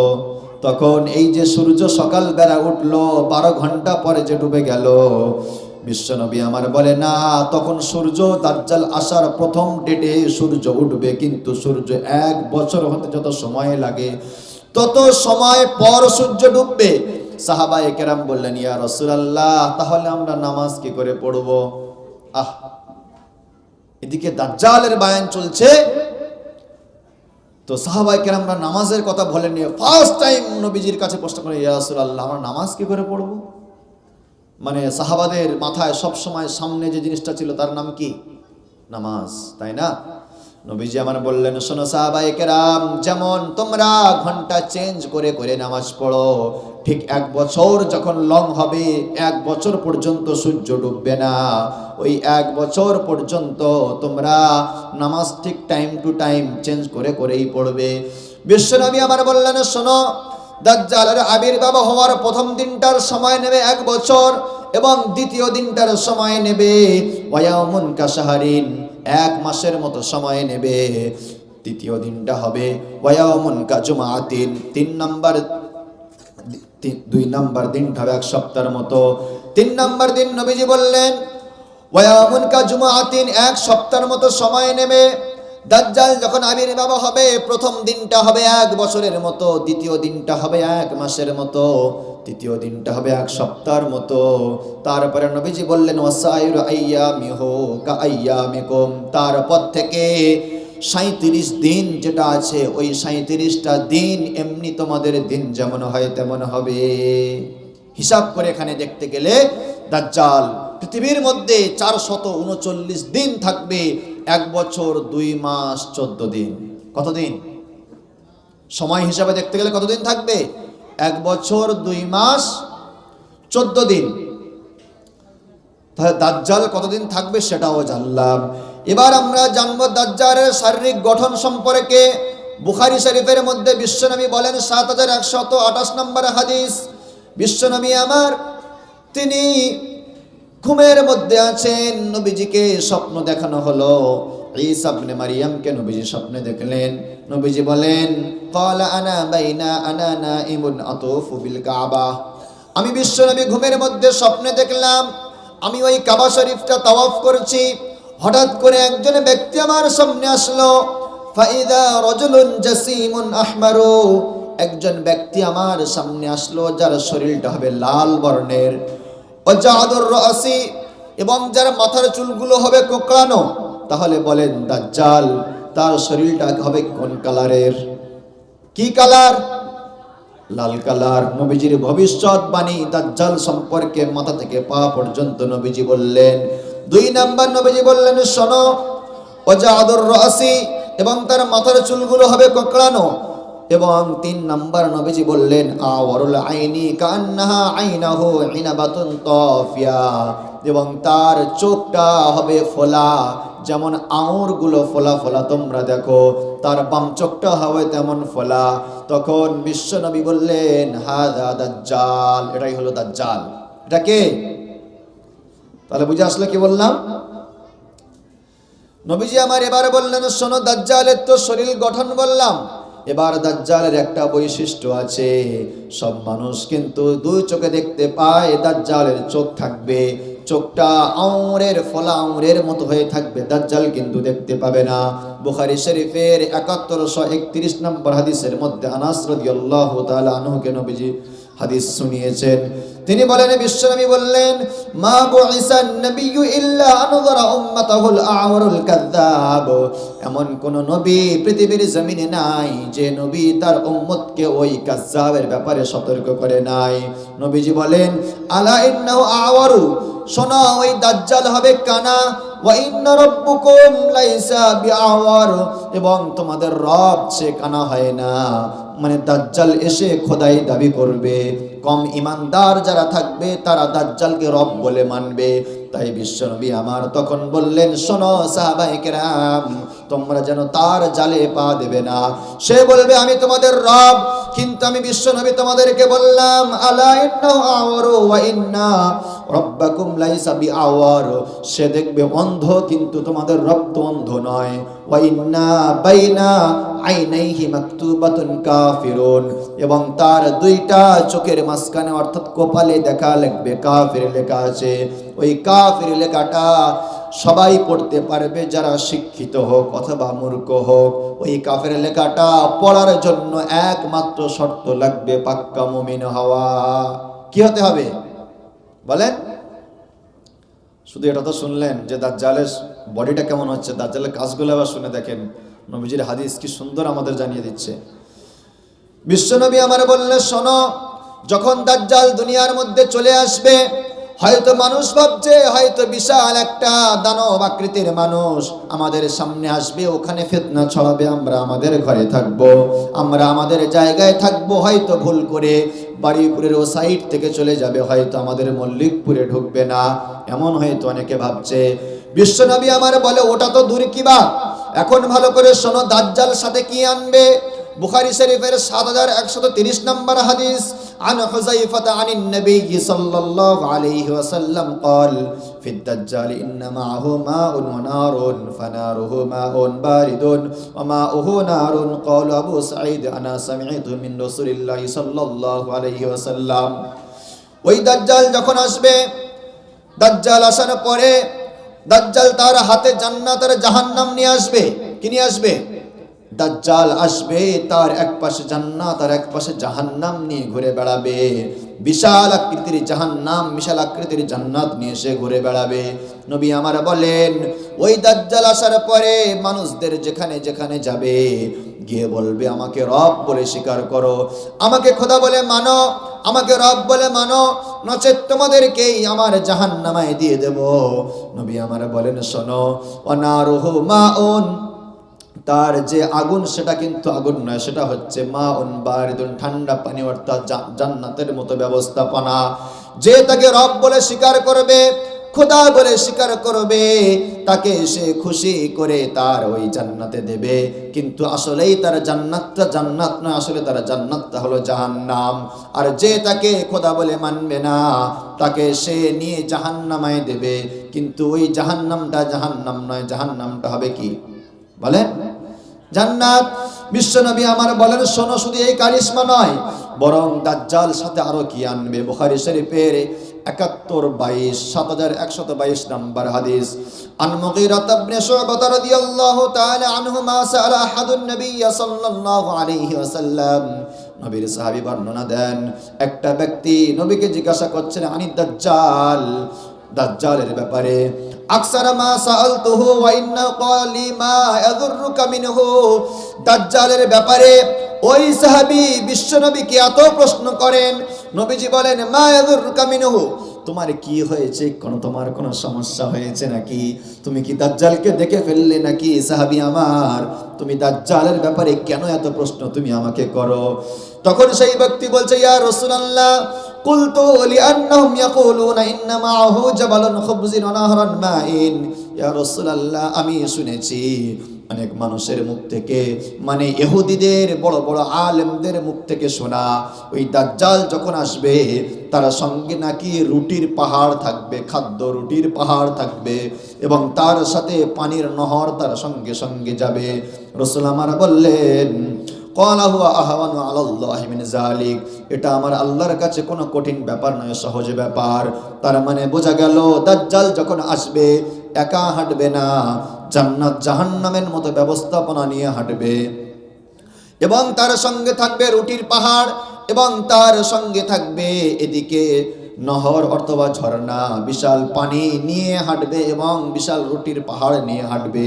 এইভাবে দাজ্জাল গোটা পৃথিবীর মধ্যে ভ্রমণ করতে থাকবে। এবার আলোচনা শোনেন, দাজ্জালের সব কিছু বুঝতে পারলেন, কোথায় আছে, কখন আসছে, শরীর মাথা থেকে পা পর্যন্ত কেমন, কারা তার সাপোর্টে থাকবে, শতাধিক লক্ষাধিক ইহুদিরা তার সঙ্গে হাঁটবে, তার সঙ্গে সাথ দেবে। দাজ্জাল বিশাল বাহিনী নিয়ে গোটা পৃথিবী বিচরণ করতে থাকবে। দাজ্জালের কারিশমা, এক নম্বর কারিশমা, বিশ্বনবী আমার বলেন সাহাবায়ে কেরামরা নবীকে জিজ্ঞাসা করলেন ইয়া রাসূলুল্লাহ, দাজ্জাল দুনিয়াতে আসার পরে ওই দাজ্জাল 40 দিন সময় নেবে, এই সময়ের মধ্যে গোটা পৃথিবীর মধ্যে কি করে সে বিচরণ করবে? নবী আমার বলেন শোনো সাহাবায়ে কেরাম, যখন তোমরা মেঘগুলো আকাশের দিকে দেখো, ঝড়ের সময় মেঘগুলো যেমন দ্রুত গতি এ শহর থেকে সে শহর পর্যন্ত পাড়ি দেয়, তেমন মেঘের গতিতে দাজ্জাল গোটা পৃথিবী অতিক্রম করবে। এক নাম্বার। দুই নাম্বারে কারিশমা হলো দাজ্জালকে যারা রব বলে মানবে না, যারা দাজ্জালকে স্বীকার করবে না, মনে করুন আমি দাজ্জালকে বললাম তুই কাজ্জাব, তুই কাফির, তুই দাজ্জাল, তুই খোদা হতে পারিস না। দাজ্জাল আমাকে কিছু বলবে না, আমি শুধু এইটুকু বলার পর আমার যত টাকা পয়সা, গাড়ি বাড়ি, জমি জায়গা, দোকান পাট, অর্থ সম্পদ, গোডাউন যা কিছু থাকবে, আমার বিনা অনুমতিতে, আমার অজান্তে সব সম্পদগুলো অটোমেটিক দেখা যাবে দাজ্জালের পিছনে পিছনে পিছনে পিছনে দৌড়াচ্ছে। সকালবেলা সেই যুবকেরা বলবে হায় আমাদের সম্পদগুলো কোথায় গেল? যখন দেখবে সব সম্পদগুলো একা একা দাজ্জালের পিছনে যাচ্ছে, তখন তারা গিয়ে দাজ্জালকে বলবে হ্যাঁ আপনি রব। ইমানটা লুটে নেওয়ার জন্য দাজ্জাল গোটা বিশ্বের মধ্যে ঘুরবে। তাই বিশ্বনবী আমার তার নিদর্শন কারিশমাগুলো জানিয়ে দিচ্ছেন। 3 নাম্বার, যখন সে খোদাই বলে দাবি করবে, তখন মানুষ বলবে আপনি কেমন খোদা, আপনি কি বৃষ্টি দেন নাকি? তখন দাজ্জাল আকাশে যে মেঘ থাকবে মেঘকে অর্ডার করবে, ও মেঘ তুমি বৃষ্টি দাও, সঙ্গে সঙ্গে মেঘ বৃষ্টি দেওয়া আরম্ভ করবে। 4 নাম্বার, সেই সময় দাজ্জাল বলবে দেখো আমি মেঘ থেকে বৃষ্টি দিলাম, তোমাদের 4 নাম্বার একটা কারিশমা দেখাই। এই যে জমিন দেখছো শুষ্ক মাঠ হয়ে আছে, কোনো গাছপালা তো নাই, আমি অর্ডার করব সঙ্গে সঙ্গে এখানে গাছপালা হয়ে যাবে। দাজ্জাল হুকুম করতেই সঙ্গে সঙ্গে গাছপালা উদ্ভিদ সেখানে তৈরি হয়ে যাবে। 5 নাম্বার দাজ্জাল বলবে, শোনো তোমরা আমাকে খোদাই বলে মানো না, দেখো তোমাদের যে সমস্ত গাভীগুলো আছে, যে সমস্ত উট মহিষগুলো আছে, যে সমস্ত বকরি ভেড়াগুলো আছে, তারা তো দুবলা পাতলা, স্তনে দুধ নাই, তোমরা খেতে পারো না। দেখো আমি অর্ডার করব সব কেমন হয় দেখো। দাজ্জাল হুকুম করতেই গাভীগুলো তাজা হয়ে যাবে, স্তনে দুধ আসবে, সব পশু পাখি গৃহপালিত পশুগুলো তাজা হয়ে যাবে। 6 নাম্বার দাজ্জাল বলবে, তোমরা কি আমাকে এখনো খোদা বলে মানবে না নাকি? তোমরা এটাও দেখে বিশ্বাস করছো না, আরো একটা নিদর্শন তোমাদের দেখাই। দেখো তোমরা যেখানে বাস করছো, মনে করেন এ জায়গায় বসে আমরা জলসা শুনছি, আমরা কেউ জানি না এই রাস্তার 20 ফুট নিচে থেকে রাস্তার ভিতরে মাটির ভিতরে কেউ আছে। কেউ জানেন কেউ আছে কি? কেউ জানেন কি আছে? আমরা কেউ জানি না। দাজ্জাল বলবে, দেখো আমি এই মাটিকে অর্ডার করব, মাটি এর ভিতর থেকে যা কিছু আছে সব কিছু বার করে দেবে। দাজ্জাল ওখানে দাঁড়িয়ে দাঁড়িয়ে ওই জমিনকে বলবে, ও জমিন তুমি 2 দিকে ফাঁক হয়ে যাও, তোমার ভিতরে যা খাজানা সোনা দানা হীরা মুক্তা যা আছে সব বার করে দাও। সঙ্গে সঙ্গে ওখান থেকে জমিন 2 দিকে ফাঁক হয়ে যাবে, জমিনের ভিতরে থেকে সব খাজানাগুলো সামনে প্রকাশ পেয়ে যাবে। দাজ্জাল বলবে, শোনো তোমরা কি এখনো আমাকে রব বলে মানবে না নাকি? মানুষ ইমানদার যারা থাকবে ক্রমাগত তারা বলবে আমরা তোমাকে মানবো না, কিন্তু নিদর্শনগুলো এক এক করে দেখার পরে মানুষ অনেকে দাজ্জালকে খোদাই বলে মানবে, তারা তো ঈমান হারা হয়ে যাচ্ছে।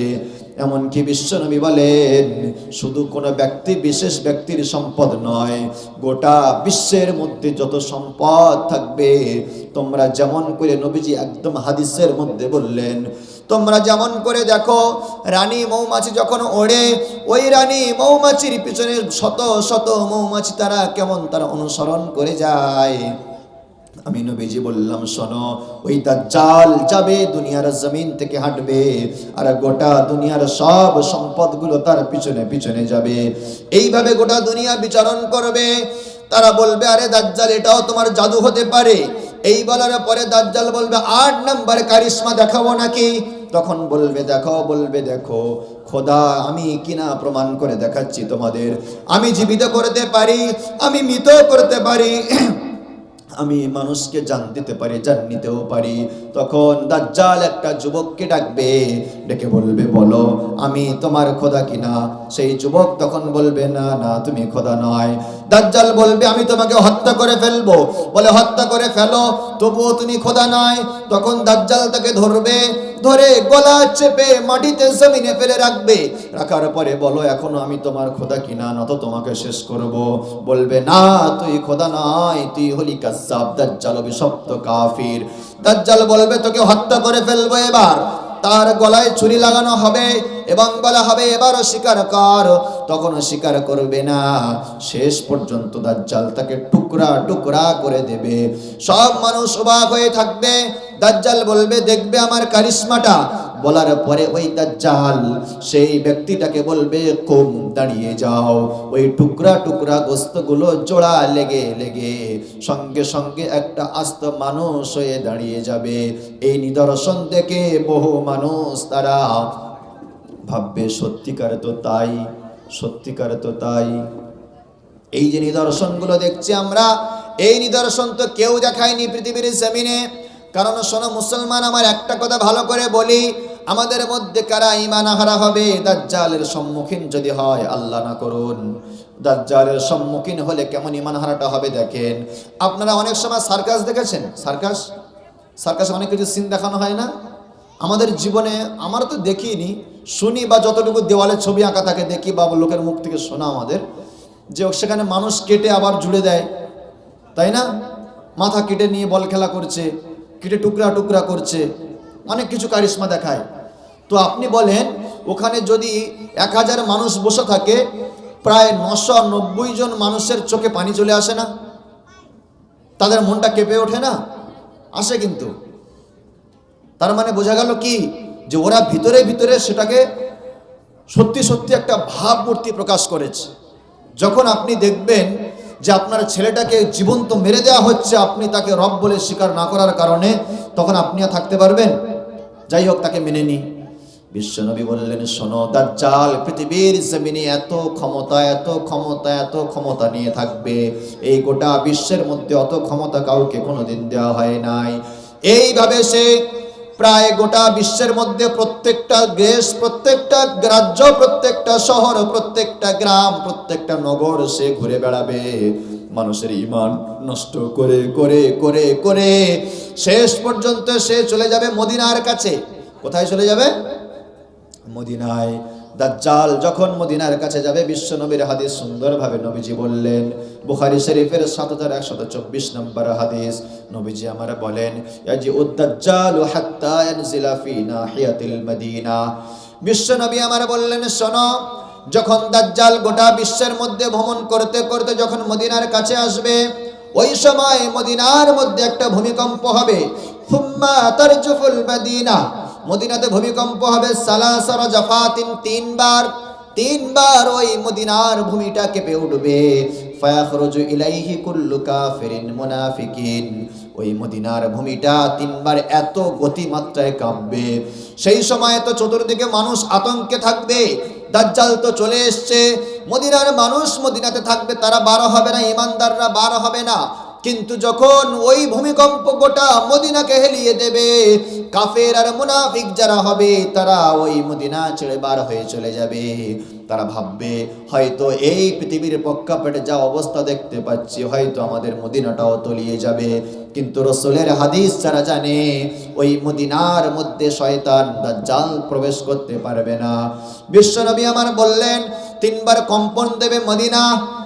তিনবার কম্পন দেওয়ার পর ওখান থেকে কুল্লু কাফিরিন মুনাফিকিন ইয়াখরুজুন, ওখান থেকে প্রত্যেক মুনাফিক আর প্রত্যেক কাফের তারা দৌড়ে মদিনার বাউন্ডারির বাইরে চলে যাবে, মদিনার সীমানা পার করে দেবে। এবার দাজ্জাল বিশাল বাহিনী নিয়ে, দানব আকৃতির শরীর নিয়ে মদিনার কিনারায় এসে যখন দাঁড়াবে, বিশ্বনবী আমার বলে, শোনো, আমার রওজা মদিনায়, ওই মদিনা তয়্যিবা, নবীজি মিম্বারে হাত রেখে রেখে হাত মেরে মেরে বললেন, তয়্যিবা তয়্যিবা, এই মদিনার মধ্যে দাজ্জাল প্রবেশ করতে পারবে না। নবীজি আমার বলেন, বুখারী শরীফের 7125 নম্বর হাদিস, আন আবি বকর রাদিয়াল্লাহু তাআলা আনহু আনিন নবী সাল্লাল্লাহু আলাইহি ওয়াসাল্লাম, বিশ্বনবী বললেন, লা ইয়াদখুলুল মাদিনাতা রু'বু মাসিহিদ দাজ্জাল ওয়ালাহা ইয়াওমাইদিন সাবআতু আবওয়াবিন আলা কুল্লি বাবিন মালাকাইন। নবী আমার বললেন, শোনো, যখন দেখবে তোমরা ওই দাজ্জাল তার বিশাল বাহিনী নিয়ে মদিনার বাউন্ডারির কাছাকাছি, মদিনার সীমানার কাছাকাছি এসেছে, তখন সেই সময় মদিনার ঢোকার মাত্র গেট হবে 7টা। কয়টা? এখন মদিনার 7টা গেট প্রস্তুত হয়েছে, মদিনায় ঢোকার এখন 7টা গেট আছে। বিশ্বনবী আমার বললেন, যখন দাজ্জাল ওই মদিনায় কাছাকাছি আসবে, তখন আলা কুল্লি বাবিন মালাকাইন, ওই সময় প্রত্যেকটা গেটের উপরে 2জন করে ফারিস্তা, তারা সশস্ত্রে হাতে খোলা উলঙ্গ তরোয়ার নিয়ে তারা দাঁড়িয়ে থাকবে। 2জন ফারিস্তা, 2টা করে ফারিস্তা গেটের মধ্যে দাঁড়াবে। 7টা গেটের মধ্যে 14 জন ফারিস্তা দাঁড়িয়ে থাকবে। শয়তান দাজ্জাল ওই সময় প্রবেশ করার চেষ্টা করবে, কিন্তু ফারিস্তাদেরকে দেখে সে আর প্রবেশ করতে পারবে না। সেখান থেকে মক্কার দিকে রওনা হবে। বিশ্বনবী আমার হাদিসের মধ্যে বলছেন, যখন দাজ্জালকে খোঁজা হবে, যখন দাজ্জালকে ধরপাকড়ের কাজ চালু হয়ে যাবে, ঈসা আলাইহিস সালাতু ওয়াস সালাম তিনি যখন নিঃশ্বাস ফেলবেন, নিঃশ্বাস তার যত দূর পর্যন্ত নজর যায়, অত দূর পর্যন্ত তার নিঃশ্বাসটা যাবে। আমরা যখন নিঃশ্বাস ফেলি, আমাদের 1 ফুট দূরে তাই আসে না, কিন্তু আমাদের চোখটা অনেক দূর পর্যন্ত যায়। বিশ্বনবী আমার বললেন, শোনো, ওই সময় ঈসা আলাইহিস সালাতু ওয়াস সালাম তিনি যখন যত দূর পর্যন্ত তার চোখ যাবে, নিঃশ্বাস ফেলা মাত্র অত দূর পর্যন্ত তার নিঃশ্বাস চলে যাবে, আর তার নিঃশ্বাসটা এত বিষাক্ত হবে, ওই নিঃশ্বাস বিষাক্তের কারণে ইহুদি খ্রিস্টান বেঈমান নাসারা যারা থাকবে সবাই তার ওই নিঃশ্বাসের বিষাক্তের কারণে এমনিতেই পড়ে ছটপট করে মারা যাবে, কিন্তু দাজ্জাল মরবে না। বিশ্বনবী আমার বলেন দাজ্জালকে খুঁজতে থাকবেন ঈসা আলাইহিস সালাতু ওয়াস সালাম, ফায়াতলুবুহু হাত্তা ইদরিকুহু বিবাবিলউদ্দিন। এমন সময় খুঁজতে খুঁজতে খুঁজতে খুঁজতে বিশাল বাহিনী নিয়ে তাকে খোঁজা চালু হয়ে যাবে। দাজ্জাল দৌড়ে পালানোর চেষ্টা করবে, কিন্তু বাবেলুদের কাছে যখন যাবে, বাবেলুদের কাছে যাওয়ার পরে দাজ্জালকে ঈসা আলাইহিস সালাতু ওয়াস সালাম ওখানে এক তরবারের আঘাত করে শেষ করে দেবে। শেষ করে দেওয়ার পরে ইহুদিদের পায়ের নিচে থেকে মাটি সরে যাবে। আমেরিকা তখন জব্দে পড়বে, না জানি কি হবে এবার। আমাদের যে নেতৃত্ব দিচ্ছিল, গোটা বিশ্ব ভ্রমণ করছিল দাজ্জাল, তাকে তো শেষ করে দিল ঈসা। এবার মুসলমান সৈন্য আর এদিকে ইহুদি সৈন্যদের মধ্যে বিশাল ঘমসান লড়াই বাঁধবে। নবীজি আমার বলে শোনো, তিরমিজি শরীফের 2236, বুখারী শরীফের 3593 নম্বর হাদিসের মধ্যে বিশ্বনবী বলেন তুকাতিলুকুমুল ইয়াহুদ ফাতুসাল্লাতুনা আলাইহিম হাত্তা ইয়াকুলাল হাজারু ইয়া মুসলিম হাযা ইহুদি ওয়ারাই ফাকতুলুহু। এমন যুদ্ধ চালু হয়ে যাবে, মুসলমান সৈন্যরা ইহুদিদেরকে মারতে মারতে এমন পর্যায়ে নিয়ে যাবে, ইহুদিরা অস্ত্র শস্ত্র সব কিছু ফেলে দেবে, লুকানোর জন্য কোনো জায়গা খুঁজে পাবে না, এমনকি তারা গিয়ে পাথরের আড়ালে লুকাবে। সেই সময় রব্বুল আলামিন পাথরের জবানটাও খুলে দেবেন। পাথর বলবে ইয়াকুলুল হাজারু, পাথর কথা বলবে ইয়া মুসলিম, ও আমার মুসলমান ভাই, হাদা ইহুদি ওয়ারাই, দেখো দেখো আমার পিছনে ইহুদি লুকিয়ে আছে, ফাকতুলুহু, তাকে হত্যা করে দাও, তাকে হত্যা করে দাও। ইহুদিদের এত নোংরামো গোটা বিশ্বের মধ্যে ছড়িয়ে যাবে, এমনকি গোটা বিশ্বের মধ্যে সবাই তাদের ঘৃণা করবে। শুধু এতে নয়, বরং অবলা প্রাণহীন পাথর পর্যন্ত জবান খুলে বলবে এই ইহুদি আমার পিছনে যেন না থাকে, আছে আমার পিছনে হত্যা করে দাও। মুসলিম শরীফের 7229 নম্বর হাদিসের মধ্যে নবীজি আমার বলেন শোনো, সেই সময়ে শুধু পাথরের কথা বলবে এমনটাও নয়, যখন ইহুদিদেরকে মেরে শেষ করা হবে, দাজ্জালকে হত্যা করার পরে নবীজি আমার বলেন মিন ওয়ারাইল হাজারি ওয়াস শাজারি, তারা গাছের কাছেও লুকাবে। আবিশাজারু ইয়া মুসলিম ইয়া আব্দুল্লাহ হাদা ইহুদি, তখন গাছ কথা বলবে ও আমার মুসলমান ভাই, ও আমার মুসলমান ভাই, দেখো আমি একজন অবলা প্রাণহীন গাছ, আমার পিছনে দাজ্জালের অনুসারীরা ইহুদিরা লুকিয়ে আছে, এদেরকে হত্যা করে দাও। সেই সময় মুসলমানরা তাদেরকে গাছের পিছন থেকে টেনে হিচড়ে বার করে শেষ করে দেবে। নবীজি আমার বলেন শোনো, ইল্লাল গারকাদ, সব গাছগুলো মুসলমানদের সাপোর্টে কথা বলবে, মুসলমানদের পক্ষ নিয়ে কথা বলবে, কিন্তু গারকাদ নামক একটা গাছ নবীজি আমার বলেন ওটা হচ্ছে ইহুদি গাছ। ওই গারকাদ নামক গাছটা সেই ইহুদিদের সাপোর্টে কথা বলবে। ওই গারকাদ গাছ, ওই গাছ মুসলমানদের সাপোর্টে কথা বলবে না, ওই গাছের পিছনে এসেও ইহুদিরা লুকিয়ে থাকবে। তাই এই হাদিস রিসার্চ করেছে মুসলিম শরীফের 7229 নম্বর হাদিস রিসার্চ করেছে। আজ থেকে 150 বছর পূর্বে নবী মুহাম্মদ বলেছে ইহুদিদের একটা গাছ হবে, গাছটার নাম কি গারকাদ।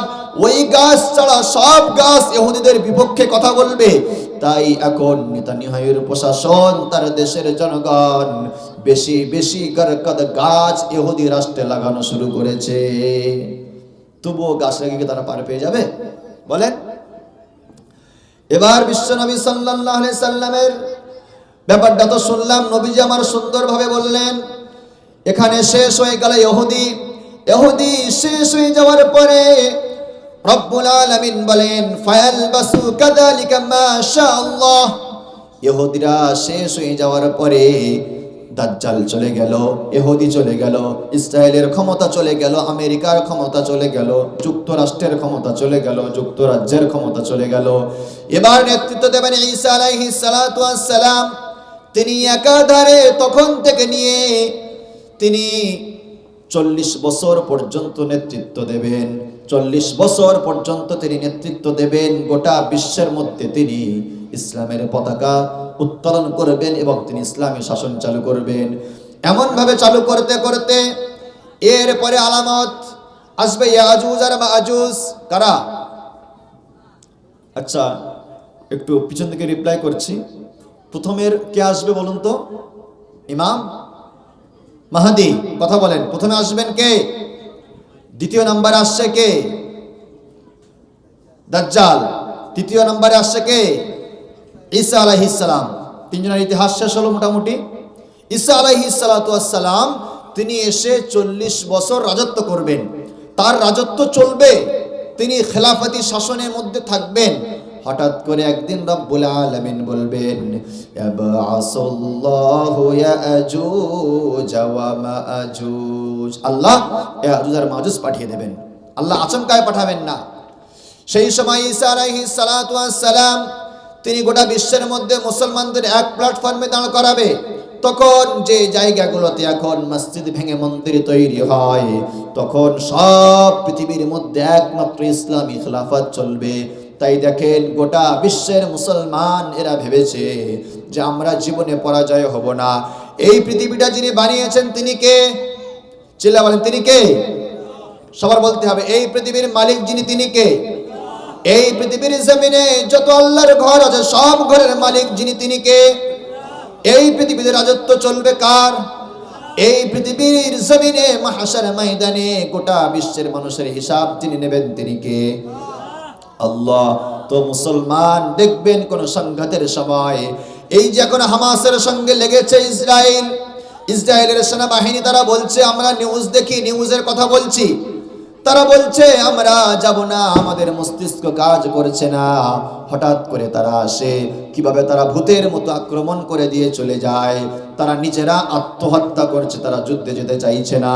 কারণ এই খবর যখন আমরা জানলাম, তখন আমি ভাবলাম বিশ্বনবী আমার বললেন, একজন ইমানদার যুবক যদি নামাজিওয়ালা আল্লাহওয়ালা যুবক হয়, যদি তার ভিতর ইমানের পাওয়ার থাকে, 100 কাফের বেঈমানের ক্ষমতা তার কাছে নিঃশেষ হয়ে যায়।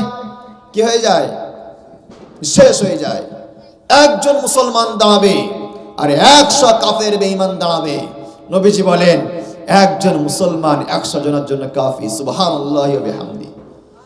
তাই তো বেদিনরা তারা মরণের ভয় করে, কিন্তু মুসলমান মরণের ভয় করে না। কারণ জানে আমরা জিতলে গাজী, মরলে শহীদ হয়ে যাব, আল্লাহর কাছে জান্নাত পেয়ে যাব। তাই বিশ্বনবী আমার সুন্দরভাবে জানালেন, ওই সময় ঈসা আলাইহিস সালাতু ওয়াস সালাম 40 বছর রাজত্ব করবেন। রাজত্ব চলাকালীন সব মানুষগুলো আল্লাহর পথে সুন্দরভাবে ফিরে আসবে। হঠাৎ করে রব্বুল আলামিন কি করবেন দেখেন, ক্বালা থুম্মা ইউহিল্লাহু ইলাইহি আন হাররিজ ইবাদি ইলাত তুর। রব্বুল আলামিন জিবরিল আমিনকে পাঠাবেন ঈসা আলাইহিস সালাতু ওয়াস সালামের কাছে। পাঠিয়ে বলবে, ও জিবরিল, তুমি ঈসাকে বলে দাও, আন হাররিজ ইবাদি ইলাত তুর, ওই যে তুর পাহাড় যেখানে মুসা নবীকে চেনেন? একজন নবী না? আচ্ছা, মুসা নবী যে পাহাড়ে গিয়ে আল্লাহর সঙ্গে কথা বলতেন, সেই পাহাড়ের নাম কি? তুর পাহাড়। রব্বুল আলামিন সেই পাহাড়ে এখনো রেখেছেন। সেই সময় রব্বুল আলামিন জিবরিলের মারফত ঈসা আলাইহিস সালাতু ওয়াস সালামকে বলবেন, ও জিবরিল, তুমি ঈসাকে গিয়ে বলে দাও, আন হাররিজ ইবাদি ইলাত তুর, তুমি গিয়ে আমার ঈসাকে খবর দিয়ে দাও, যে সমস্ত মুসলমান, যে সমস্ত মানুষেরা পৃথিবীর মধ্যে আছে, তাদেরকে সবাইকে সরিয়ে ওই তুর পাহাড়ে তুলতে বলো। কেন? ফা ইন্নী ক্বাদ আনজালতু ইবাদান লি লা ইয়াদনানি আহাদিন বিকিতালিহিম। ও ঈসা, এই জন্য আমি তোমার অনুসারীদেরকে ওই পাহাড়ের মধ্যে উঠতে বললাম। কেন? আমি রব্বুল আলামিন এবার এমন একটা সম্প্রদায় পাঠাবো, যে সম্প্রদায়ের মোকাবেলা করার মতো কারোর ক্ষমতা থাকবে না। রব্বুল আলামিন বলেন, ক্বালা ইয়াবআসুল্লাহু ইয়াজুজ ওয়া মাজুজ। রব্বুল আলামিন বিশ্বনবীর দ্বারা জানালেন, সেই সময় রব্বুল আলামিন ইয়াজুজ আর মাজুজদেরকে পাঠিয়ে দেবেন। মুসলমান ভাইয়েরা আমার, আপনারা ইয়াজুজ মাজুজ সম্পর্কে শুনেছেন, হয়তো ভাবছেন হুজুর ইয়াজুজ মাজুজ তো শুনে শুনে আসছে, আসল তারা কারা, কোথায় তাদের জন্ম, তাদের বংশ পরিচয় কি, তারা এখন কোথায়? কোরআনের আয়াত দ্বারা আপনাদের সামনে প্রমাণ করা যাক। সূরা আল কাহফের 94 নম্বর আয়াতের মধ্যে রব্বুল আলামিন পরিষ্কার জানিয়েছেন, قالوا يا ذا القرنين إن يأجوج ومأجوج مفسدون في الأرض فهل نجعل لك خرجا على أن تجعل بيننا وبينهم سدا। এই আয়াতের তাফসীরের মধ্যে মুফাসসিরিন কেরাম লেখেন, ইয়াজুজ মাজুজ কারা ভালো করে শোনার চেষ্টা করেন। এই পৃথিবীর মধ্যে কোন নবীর জামানায় গোটা বিশ্বের মধ্যে পানি ভরে গিয়েছিল? চিল্লায় কোন নবীর জামানায়? নূহ আলাইহিস সালাতু ওয়াস সালামের জামানায় গোটা বিশ্বের মধ্যে পানি ভরে গিয়েছিল। নূহ আলাইহিস সালাতু ওয়াস সালামের 4টে সন্তান ছিল। কয়টা সন্তান? 4টে সন্তান। কেনান না মনে আছে? মোটামুটি জলসা শোনা হয়তো। নূহ নবীর একটা ছেলের নাম কি ছিল বলেন? কেনান। কথা বলতে হবে তো, একটু না জানলে ভালো লাগে, একা একা শুধু বলতে ভালো লাগে। ভাবছি ঘুমাচ্ছে না কিছু বুঝতে পারছি না তো। নূহ আলাইহিস সালাতু ওয়াস সালামের একটা ছেলের নাম ছিল কেনান, একটা ছেলের নাম ছিল সাম, আরেকটা ছেলের নাম ছিল হাম, আরেকটা ছেলের নাম ছিল ইয়াফিস। নূহ আলাইহিস সালাতু ওয়াস সালাম তার কওমেরা যখন অন্যায় বিচারের মধ্যে লেগে গেল, রব্বুল আলামিন তাকে তো নৌকা তৈরি করতে বললেন। তিনি নৌকা তৈরি করে তিনি নৌকার মধ্যে ভাসলেন। রব্বুল আলামিন 40 দিন যাবত এই বিশ্ব পানি দিয়ে ভরিয়ে দিলেন।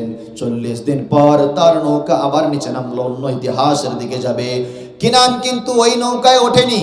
কিনান কিন্তু তার প্রিয় আব্বাজি নূহ আলাইহিস সালাতু ওয়াস সালামের সাথ দেয়নি। কিনান পাহাড়ের চূড়ায় উঠেছে আর বলেছে, দেখি রবের পানি এই পর্যন্ত আসে কিনা, তোমার রব দেখি আমাকে ডোবাতে পারে কিনা। আল্লাহ বলে, এই পানি ওই পাহাড়ের কিনায় কিনান রয়েছে, ওই কিনানকে তোর সঙ্গে নিয়ে তলিয়ে দে। কিনান ডুবে মরে গেল। কিন্তু 3টে ছেলে বেঁচে আছে, হাম, সাম আর ইয়াফিস। এই 3জন ছেলের থেকে গোটা বিশ্বের মধ্যে বংশ বিস্তার আবার শুরু হয়। মুফাসসিরিন কেরাম লেখেন, হামের বংশ থেকে এসেছে হাবশী দেশের মানুষ, সামের বংশ থেকে এসেছে আরবের মানুষ, এবং ইয়াসিফের বংশ থেকে এসেছে তুরস্কের মানুষ, ইউরোপের মানুষ। ইউরোপ যেটা কান্ট্রিগুলো আছে ওটা হচ্ছে ইয়াফিসের বংশধরদের মধ্যে।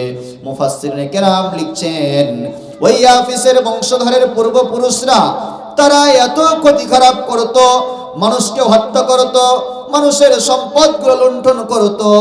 তারা মানুষদের বাচ্চাগুলোকে নিয়ে চলে যেত, শস্য ক্ষেত সবগুলো তারা নষ্ট করে দিত। রাগে মানুষ তাদেরকে নিয়ে, ওই ইয়াফিসের বংশধরদেরকে নিয়ে একটা পাহাড়ের কিনারায় ফেলে দিয়ে চলে আসলো। 2টা বিশাল বিশাল পাহাড় আছে, পাহাড়ের পিছনে তাদেরকে ফেলে দিল। সেখানে ইয়াফিসের ওই সমস্ত দুষ্টাচারী বংশরা বড় হতে লাগলো। ওরাই হচ্ছে ইয়াফিসের বংশধর ইয়াজুজ আর মাজুজ। হুজুর সেই পাহাড় কোথায়? সব তত্ত্ব তো কোরআন থেকে আসছে। মুফাসসিরিন কেরাম লিখছেন, ওই পাহাড় হচ্ছে তুরস্কের উত্তরাঞ্চলে যত পাহাড় রয়েছে, ওই পাহাড় 2টা পাহাড় আছে, 2টা পাহাড়ের উপরে রয়েছে ইয়াজুজ আর মাজুজ। তাহলে বলেন ভাইরা, ইয়াজুজ আর মাজুজ আমাদের এই পৃথিবীর মধ্যে আছে না নাই? পৃথিবীর মধ্যে আছে। দাজ্জাল পৃথিবীর মধ্যে আছে না নাই? আছে। তাহলে তুমি ফজরের নামাজ কাজা করে কেমন ভাবে ঘুমাও? এবার শুনেন, ওই ইয়াজুজ আর মাজুজের বংশ পরিচয় দিলাম, নোট করেন। নূহ আলাইহিস সালাতু ওয়াস সালামের 4 ছেলে, কেনান, হাম, সাম, ইয়াফিস। কেনান মারা যায়, হাম, সাম এই 2 জন নয়। ইয়াফিসের বংশ থেকে তুরস্কে তার বংশের বিস্তার হয়। ওই তুরস্কের ভূমি থেকে তার পূর্বপুরুষরা তারা মানুষের ক্ষতি খারাপ করার কারণে তাদেরকে মানুষ ওই তুরস্কের উত্তরাঞ্চলে পাহাড়ের পিছনে ফেলে দেয়। তাদের বংশের টাইটেল ছিল ইয়াজুজ আর মাজুজ। তাদেরকে ওই নামে আখ্যায়িত করেছে কোরআন মাজিদ। রব্বুল আলামিন বলেন, হাত্তা ইযা বালাগা বাইনাস সাদদাইনি ওয়াজাদা মিন দুনিহিমা কওমান লা ইয়াকাদুনা ইয়াফকাহুনা ক্বালা গোটা মহাবিশ্বের মধ্যে যুলকারনাইন নামক একজন বাদশা ছিলেন। তিনি গোটা বিশ্বের পূর্ব থেকে পশ্চিম তিনি ভ্রমণ করেছেন, দ্বীনের দাওয়াত দিয়েছেন, কালিমার পতাকা উত্তোলন করেছেন। এবং তিনি পূর্ব পশ্চিম ভ্রমণ করার পরে তিনি যখন পৃথিবীর উত্তর দিকে গেলেন, উত্তরের দিকে যাওয়ার পর রব্বুল আলামিন বলছেন হাত্তা ইযা বালাগা বাইনাস সাদ্দাইনি, যখন ওই যুলকারনাইন বাদশা তার সেনাবাহিনী নিয়ে, প্রহরী মন্ত্রীদেরকে নিয়ে তারা যখন পৃথিবীর উত্তরাঞ্চলের দিকে চলে গেল, ওয়াজাদা মিয়াদুনিহি মা কওমা, ওই দুইটা পাহাড়ের মাঝখানে একটা কওমকে দেখতে পেল, একটা জনবসতি দেখতে পেল। লা ইয়াকাদুনা ইয়াফকাহুনা কাওলা, যারা কোনো কথা বোঝে না, যারা কারোর কথা বুঝতে পারে না, তারাই তাদের ভাষা বোঝে, তারাই তাদের মতোই চলে। সেখানে কোনো মানুষ কোনো নতুন ভাষা নিয়ে যায় নাই। সেখানে যাওয়ার পরে তারা তাদের ভাষ্য দিয়ে বলতে লাগলো, তোমরা কারা? তখন পৃথিবীর শাসক যুলকারনাইন বলল, আমরা যুলকারনাইন। তখন পরিচয় দেওয়ার পরে তারা বলল, শোনো যুলকারনাইন, ক্বালু ইয়া যাল কারনাইনি ইন্না ইয়াজুজা ওয়া মাজুজা মুফসিদুনা ফিল আরদ। তারা বলল, শোনেন যুলকারনাইন, আমরা এই পাহাড় যে দেখতে পাচ্ছেন, দুইটা পাহাড়, এই পাহাড়ের মাঝখান থেকে গিরিপথ আছে, এই পাহাড়ের মাঝখান থেকে যাতায়াত হয়। তো আমরা এখানে আছি, আমরা পাহাড়ের এ প্রান্তে আছি দক্ষিণ দিকে, আর উত্তর দিকে আছে ইয়াজুজ আর মাজুজের বংশধর। ইফসিদুনা ফিল আরদি, কোরআন জানায় সূরা আল কাহফের মধ্যে 94 নম্বর আয়াতে কোরআন ঘোষণা জানিয়েছে, ওই ইয়াজুজ আর মাজুজ তারা আসে, ও যুলকারনাইন বাদশা, তারা আসে। আমরা যারা এখানে কিছু জনবসতি মানুষ আছি, আমাদের উপরে অত্যাচার করে, আমাদেরকে মারে, আমাদের ক্ষেত খামারগুলো নষ্ট করে দেয়। ফাহাল নাজআলু লাকা খরজান আলা তাজআলা বাইনানা ওয়া বাইনাহুম সাদ্দা। আমরা এই গ্রামের কোটি কত মানুষ, ও যুলকারনাইন, আপনার কাছে একটা আবদার রাখি, আপনাকে কিছু অর্থ দেওয়া হবে, আপনার কিছু পারিশ্রমিক দেওয়া হবে। আপনি আপনার সেনাবাহিনী দিয়ে আমাদের এই দুই পাহাড়ের মাঝখানটা বন্ধ করে দেন। কি করে দেন? দুই পাহাড়ের মাঝখানটা কি করতে বললেন? আচ্ছা, এই যে কোরআনে সূরা আল কাহফের 94 নম্বর আয়াতে যে ইয়াজুজ মাজুজের কথা আছে, এটা নিশ্চয়ই ইহুদিরা রিসার্চ করেছে। আমার একজন শিক্ষক ওয়েস্ট বেঙ্গলের, যিনি জামপুর মাদ্রাসায় পড়াতেন, তখন তিনি আমেরিকায় গিয়েছেন কোনো একটা কাজে। আমেরিকাতে গিয়ে দেখছে যে একটা মেয়ে ছোট্ট ড্রেস পরে, খ্রিস্টান মেয়ে, ছোট্ট ড্রেস, যেটা আপনাদের সম্মুখে আর ব্যাখ্যা করা লাগবে না, পরে হাতে একটা মোটা ইংলিশ কোরআন নিয়ে পড়ছে। তখন হুজুর জিজ্ঞাসা করলেন যে কি ব্যাপার, কি করছো তুমি, কি পড়ছো? বলছে আমি কোরআন রিসার্চ করছি। বলে কোরআন আমরা পেয়েছি, পৃথিবীর মধ্যে সব কিতাব পেয়েছি আমরা, কিন্তু রব্বুল আলামিন, রব্বে আজিম আল্লাহ রব্বুল আলামিন, তিনি কোরআনের প্রথমেই লিখে দিয়েছেন, যালিকাল কিতাবু লা রাইবা ফি, there is no doubt in this Quran. এই কোরআনের মধ্যে কোনো সন্দেহ নেই। পৃথিবীর প্রত্যেকটা কবি যদি কোনো বই লিখে দেয়, তার শেষাংশে লিখে দেয়, প্রিয় পাঠক, যদি ত্রুটি হয় অনুগ্রহপূর্বক জানাবেন, নতুবা ক্ষমা রাখবেন। কিন্তু রব্বুল আলামিন ফার্স্ট টাইম তিনি বললেন দেয়ার ইজ নো ডাউট, এখানে তিনি মিস্টেক বলতে পারতেন, বললেন না, ভুল থাকা দূর কি বাত, কোনো সন্দেহ নাই এই কোরআনের মধ্যে। সুবহানাল্লাহি ওয়া বিহামদি। সেই কোরআনটা আল্লাহ তাআলা আমাদের হাতে দিয়েছেন, সেই কোরআন আমরা মুসলমান ছেড়ে দিয়েছি, কিন্তু ইহুদিরা সেই কোরআন রিসার্চ করছে। রব্বুল আলামিন বললেন, কোরআনের পাওয়ার একটু শোনাই, যালিকাল কিতাবু লা রাইবা ফি হুদাল লিল মুত্তাকিন। এটা হচ্ছে হেদায়েত, হেদায়েতের কিতাব। এটা কিসের কিতাব? হেদায়েতের কিতাব। মানে এই কোরআন হেদায়েত দেয় মানুষকে, মানে মানুষকে সঠিক পথে নিয়ে যায়। আপনি কেমন করে আপনার জীবন ব্যবস্থা চালাবেন, আপনি কেমন করে রাষ্ট্রীয় চালাবেন, আপনি কেমন করে দেশ চালাবেন, রাজ্য চালাবেন, গ্রাম চালাবেন, পঞ্চায়েত চালাবেন, ফ্যামিলি চালাবেন, নিজে চলবেন, সব সাজেশন কে দিয়েছে? The Holi Quran guide book for all man's in world. এই কোরআন শুধু মুসলমানদের জন্য নয়, গোটা বিশ্বের মানুষের জন্য এটা একটা গাইড বুক, তাই না? তাহলে কোরআনকে ভোলা যাবে আমাদের? সব সময় সামনে কোনটা থাকবে? কোরআন থাকবে। এই যে আয়াতটা ইহুদিরা নিশ্চয়ই জেনেছে, তারা স্যাটেলাইট দিয়ে ঘুম উড়িয়ে খুঁজছে তারা যে তুরস্কের ওই উত্তরাঞ্চলে যত পাহাড় আছে ওই পাহাড়ের পাশে তো ইয়াজুজ মাজুজ আছে। তারা ভয়ঙ্কর আকৃতি, মুফাসসিরিনে কেরাম লিখছেন তাদের কানগুলো যেন হাতির মতো বড় বড়, তারা বিকট আকৃতির মানুষ, তারা আসবে পৃথিবীতে। পরিচয়টা একটু দিচ্ছি, সময় খুব শেষ হয়ে আসছে। তো যাই হোক, আচ্ছা কষ্ট হচ্ছে ভাইরা? আচ্ছা আপনারা বললে শেষ করে দেবো ইনশাআল্লাহ। না, সময় একটা ফিক্সড আছে, সেই সময়ের মধ্যে আলোচনা অনেক আছে, তো সেই সময়ের মধ্যে শেষ করবো ইনশাআল্লাহ। এবার শোনেন, রব্বুল আলামিন সুন্দরভাবে জানাচ্ছেন, যখন ওই পাহাড়ের কাছে গেল যুলকারনাইন, তখন বলল, ও যুলকারনাইন, আপনি আমাদের আর ওই ইয়াজুজ মাজুজের মাঝখানে একটা বাঁধ তৈরি করে দেন। দুইটা পাহাড় আছে, পাহাড়ের মাঝখানে আপনি বাঁধ দিয়ে দেন, কারণ ইফসিদুনা ফিল আরদ, তারা এসে আমাদের মাঝখানে অনেক ফিতনা ফাসাদ বাঁধায়।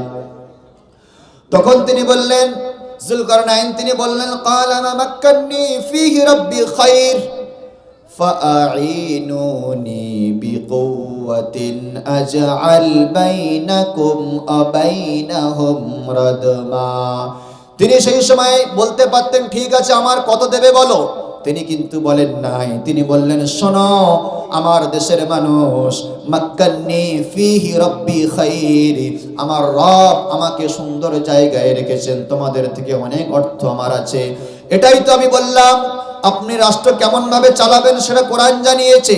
যখন আপনি কোনো কাজ কোনো নেতারকে করতে বলবেন, কোনো মন্ত্রী মিনিস্টারকে করতে বলবেন, গ্রামের মেম্বার প্রধানকে করতে বলবেন, যখন বলবেন ভাই গরিব মানুষ আমার ঘরটা পাস করে দাও, তখন সে কিছু ফিক্স চাই কি চায় না? তাই রব্বুল আলামিন বলছে, না, চাওয়া যাবে না। গোটা বিশ্বের শাসন যিনি করতেন যুলকারনাইন, তিনি বললেন, না, আমাকে আল্লাহ তোমাদের থেকে অনেক ভালো রেখেছেন, আমাকে দেওয়া লাগবে না। ও আমার রাজনীতিকারী ভাইরা, কোরআন জানিয়ে দিচ্ছে এই কথা বলে দাও, মাক্কান্নী ফীহি রাব্বি খায়র। তুমি আজকের গরিব মানুষ পাড়ার, আমি একজন ধনী মানুষ, আমাকে তোমার থেকে অনেক অর্থ আছে। তোমার তো ঘর নাই, আমার এক কামরা হলেও ছাদাটা ঘর আছে।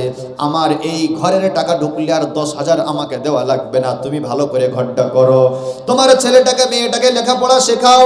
এমন কথা আমরা দুঃখজনক রাজনীতি ভাইদের মুখ থেকে শুনতে পাই না। তাই যদি সমাজ সেবক যদি কেউ হয়, তার অর্থবিদ যদি আল্লাহ রাব্বুল আলামিন করেন, অন্যায়ভাবে গরিবদের থেকে এইভাবে টাকা নেওয়াকে ঘোষণা যিনি হারাম করেছেন, তিনি কে? তিনি কে? তাহলে গ্রামের কোনো কাজ যদি করে আমার মেম্বার ভাইজান, আমার প্রধান ভাইজান, রিকোয়েস্ট করব হাত জোড় করে, ভাই গরিবদের উপরে সহায় হন। কারণ যদি আপনি গরিবদের উপরে সহায় হন, তাহলে ওই যে আপনি 10,000 নেবেন, আপনি দয়া করার কারণে আমার আল্লাহ আপনার 10,000 কেন, এমন 10-10টা হাজার আপনাকে দিতে পারবে কি পারবে না? পারবে কি পারবে না? যাই হোক, অবশ্যই এগুলো আমরা খেয়াল রাখবো। হ্যাঁ, যখন গরিব মানুষের ঘর আসবে বা গরিবের একটু হেল্প করব, তাকে নিয়ে একটু জমি জায়গার কাজে যাব, তাকে নিয়ে একটু কোর্টে যাব, কাছারিতে যাব, অফিস আদালতে যাব, সে গরিব মানুষ বোঝে না, তার কাছে বললো ভাই আমার রোজ দিতে হবে, না, কিছুটা সামথিং যতটা প্রয়োজন নাও, একেবারে অধিক চাপিয়ে নয়, যতটা প্রয়োজন হয় নাও। যাই হোক, তখন তিনি বললেন, না ভাইরা, কিছু দেওয়া লাগবে না, ফাঈনুনি বিকুওয়া, তোমরা তোমাদের একটু শ্রম দাও, তোমরা আমাদের সঙ্গে একটু হাত দাও। ওই যে ইয়াজুজ মাজুজ তোমাদেরকে ক্ষতি খারাপ করে, কেমন করে ওদেরকে আমরা রুখে দেই দেখো। আজআল বাইনাকুম ওয়া বাইনাহুম রাদমা, তোমরা শুধু একটু আমাদের সাথ দাও, আমরা যুলকারনাইন, আমরা শাসক, আমরা তোমাদের আর তাদের মাঝখানে প্রাচীর করে দেব। তিনি বললেন, আতুনি যুবারাল হাদিদি হাত্তা ইযা সাওয়া বাইনাস সাদাফাইন। রব্বুল আলামিন জানাচ্ছেন, ওই তুরস্কের পূর্বাঞ্চলে দুইটা পাহাড়ের মাঝখানে কেমন করে বাদ দিয়েছে কোরআন সেটা ডিসক্রিপশন করেছে। কোরআন বলছে তখন যুলকারনাইন বললেন আতুনি সুবরাল হাদিদ, ও আমার পাহাড়ের পদদেশের ভাইয়েরা, তোমরা একটু সময় নাও, সময় নিয়ে তোমরা লোহার পাত আনো। হাত্তা ইযা সাওয়া বাইনা সাদাফাইন, যখন লোহার পাতগুলো আনা হলো, লোহার পাত আনার পরে ওই লোহার পাতগুলো সুন্দর করে দুইটা পাহাড় দুপারে দাঁড়িয়ে আছে, মাঝখানে লোহার পাতগুলো গাড়া হলো, সুন্দর করে লোহার পাতগুলো দেয়া হলো। যখন লোহার পাতগুলো রেডি হয়ে গেল তখন বললেন ক্বালাউফুহু হাত্তা ইযা জাআলাহু নারা, তখন বলল এই যে লোহার পাত দিয়েছো, এই পাতগুলো আগুন দ্বারা জ্বালাও, লোহার পাতকে উত্তপ্ত করে দাও। তখন লোহার পাতগুলো আগুন দিয়ে জ্বালানো হলো। হাত্তা ইযা জাআলাহু নারা, যখন লোহার পাতগুলো উত্তপ্ত হয়ে গেল তখন যুলকারনাইন তিনি বললেন ক্বালা আতুনি উফরিগ আলাইহি কিতরা, এবার সীসা দাও, সীসা, কাঁচ, তামা এগুলো দাও। এই লোহার পাত দুপারে দিয়েছো, মিডিলে এই জিনিসগুলো দাও। দেওয়ার পরে গলিয়ে এমন একটা পাঁচির তৈরি হবে, যে পাঁচিরটা এমন একটা প্রখর হবে ফামাস্তাতাউ আন ইয়াযহারুহু ওয়া মাস্তাতাউ লাহু নাকবা। আমি তোমাদেরকে কথা দিলাম, এই যে লোহার পাত দিয়েছো, আগুন দিয়ে উত্তপ্ত করেছো এবং তোমরা সীসা আর তামা দিয়ে গলিয়ে সেটাকে মজবুত করে দিয়েছো, কারোর ক্ষমতা হবে না ওই পাঁচির টপকে ইয়াজুজ মাজুজ তোমাদের কাছে আসবে। ওয়ামাস্তাতাউ লাহু নাকবা, এবং তাদের ক্ষমতা হবে না, কারোর ক্ষমতা থাকবে না সেই পাঁচির ভেদ করে তোমাদের কাছে আসবে। তারপরে তিনি বললেন শোনো, ক্বালা হাযা রাহমাতুম মির রাব্বি, ও আমার এই পাহাড়ের পাদদেশের ভাইয়েরা, এই যে কাজটা আমি করলাম, আমি একজন রাষ্ট্রনায়ক হয়ে কাজটা করলাম, এই কাজটা আমি কিন্তু করি নাই, এই কাজটা হয়েছে হাদা রাহমাতুম মির রাব্বি, আমার রবের তরফ থেকে। কলিজার টুকরা মুসলমান, এবার একটা জিনিস শোনেন, যখন কোন একটা রাস্তা আমরা করে দেব, যখন একটা টিউবওয়েল বসানো হবে, একটা ল্যান্ড পোস্ট লাগানো হবে, সেখানে যেন কেউ সামনে গিয়ে বলবো না এটা আমার তরফ থেকে হয়েছে, আমার হাত দ্বারা হয়েছে, আমি ছিলাম বলে হয়েছে। মনে আঘাত নেবেন না, আঘাত দেওয়ার জন্য বলি না রে সোনার চাঁদ ভাইরা আমার, ভালোবাসি বলে কোরআনের প্রেসক্রিপশন গুলো সামনে রাখলাম। যখন আপনি কোনো কাজ করবেন, কাজ করার পরে বলবেন আমার দ্বারা সম্ভব নয়, আমার আল্লাহ চেয়েছেন বলে অধম গুনাহগারের দ্বারা কাজটা হয়েছে, যখন আপনি এমন ভাবে বলবেন, অন্যান্য আরো সমাজ সেবক কাজগুলো করার তৌফিক যিনি আপনার হাতে দেবেন তিনি কে? আল্লাহ। ওজন্য কোনো সমাজের কাজ করে কোনোদিন বলবেন না আমি করেছি, আরে আমি না গেলে হতো না, আমি গিয়েছি বলে আমার কথাটা স্যার শুনেছে না। অবশ্যই আপনি মাধ্যম, কিন্তু আপনার দিল যেন আপনি প্রকাশ করবেন না। সব সময় দোয়া করবেন আল্লাহুম্মা জাআল ফি আইনি সাগীরা ফি আইনিন নাসি কাবীরা, ও রব তুমি আমাকে আমার চোখে ছোট বানাও এবং তুমি মানুষের চোখে আমাকে বড় বানিয়ে দাও। সুবহানাল্লাহি বিহামদি। যখন দেখবেন মানুষ সবাইকে নিজেকে ছোট মনে করবে, তখন দেখবার কোনো ঝামেলা নেই, কোনো অশান্তি নেই। অশান্তি আছে, শ্বশুর শাশুড়ি ছেলে বউ এক ফ্যামিলিতে 8-10 জন, বিশাল ঝামেলা লেগে গিয়েছে। শাশুড়ি একটা কথা বলছে, শ্বশুর আরেকটা বলছে, বৌমা আরেকটা কথা বলছে, ছেলে চাকরি থেকে এসে ব্যাগটা রেখে আরো গরম দেখাচ্ছে। আচ্ছা বলেন তো, প্রথম থেকে সবাই যদি বলতো আরে হয়তো আমি অন্যায় করেছি, থাক, তাহলে অশান্তিটা আর বাধ্য? রব্বুল আলামিন বললেন শোনো, যখন কোনো কাজ করা হবে তখন বলতে হবে আমি করি নাই, রবের তরফ থেকে হয়েছে। তারপরে কিন্তু যুলকারনাইন বললে শোনো, ফাইযা জাআ ওয়া'দু রাব্বি জাআলাহু দাক্কা, ও আমার পাহাড়ের ভাইরা, যখন রবের হুকুম হয়ে যাবে, যখন রবের আদেশ হয়ে যাবে, তখন কিন্তু কেউ রুখতে পারবে না। এই গোটা পাহাড়, গোটা পাঁচির সব কিছু ভেঙে চুরমার হয়ে যাবে। কি হয়ে যাবে? চুরমার হয়ে যাবে। বিশ্বনবী আমার বললেন সাহাবাদেরকে, শোনো সাহাবায়ে কেরাম, ইয়াজুজ আর মাজুজ তারা প্রত্যেক দিন সকাল থেকে সন্ধ্যা পর্যন্ত চিন্তা করে আমরা এত জনবসতি হয়েছি, কিভাবে বার হব। তারা ওই দেওয়ালটা চাটতে চাটতে চাটতে চাটতে ডিমের যেমন খোসা দেখা যায় ওই রকম পাতলা তারা করে ফেলে। আবার বলে কাল সকালে ইনশাআল্লাহ হয়ে যাবে, এমনটা কিন্তু বলে না। তারা বলে কাল সকালে হয়ে যাবে, কাল সকালে করে ফেলবো, কিন্তু ইনশাআল্লাহ এটুকু না বলার কারণে ওই প্রাচীর আবার চওড়া হয়ে যায়। কিন্তু কিয়ামতের আগে তারা যখন আসবে শুধু সেই দিনটা বলবে ইনশাআল্লাহ।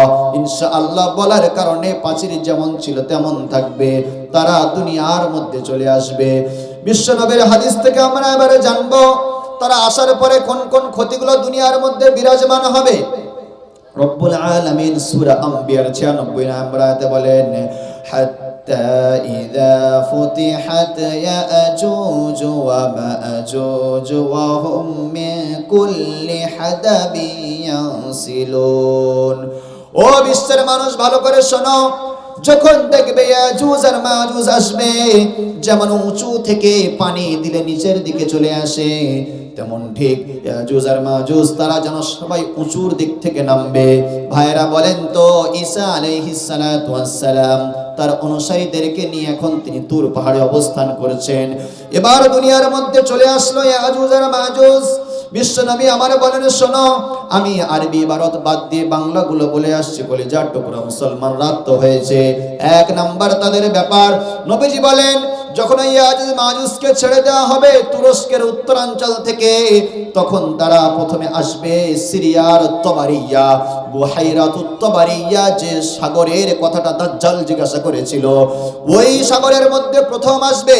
প্রথম আসার পরে তাদের প্রথম দলটা, প্রথম টিমটা সাগরের পানি, মাছ, কাদা সব খেয়ে এমন ভাবে সাফ করে দেবে, সাগরের শক্ত মাটি পর্যন্ত বার করে দেবে।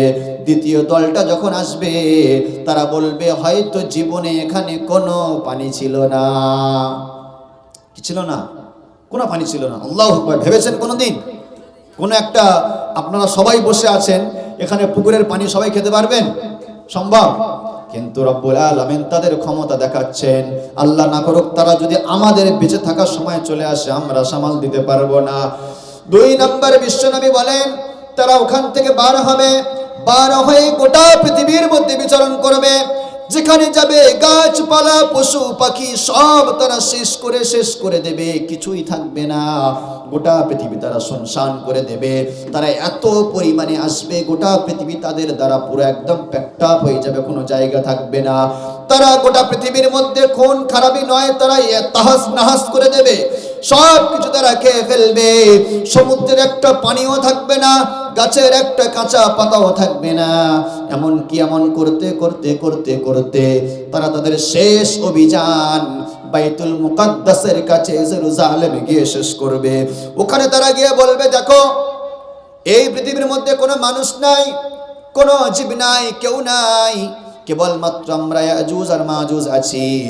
আমরা তো পৃথিবীর সবাইকে শেষ করলাম, এবার আমরা আসমানবাসীদেরকে শেষ করে দেব, চলো তীর বার করো। এই বলার পরে ইয়াজুজ মাজুজ তারা বিশাল একটা তীর নিক্ষেপ করবে আকাশের দিকে। তীর নিক্ষেপ যখন করবে রব্বুল আলামিন বলবেন, ও আমার ফারিস্তাদের দল, ওই ইয়াজুজ মাজুজের তীরটা তোমরা ক্যাচ করো, তোমরা লক করে নাও, লক করে নিয়ে ওই তীরের উপরে তোমরা রক্ত লাগিয়ে দাও। ওই তীরটা ফারিস্তারা লক করবেন, রক্ত লাগাবেন, আবার রিটার্ন করে দেবে।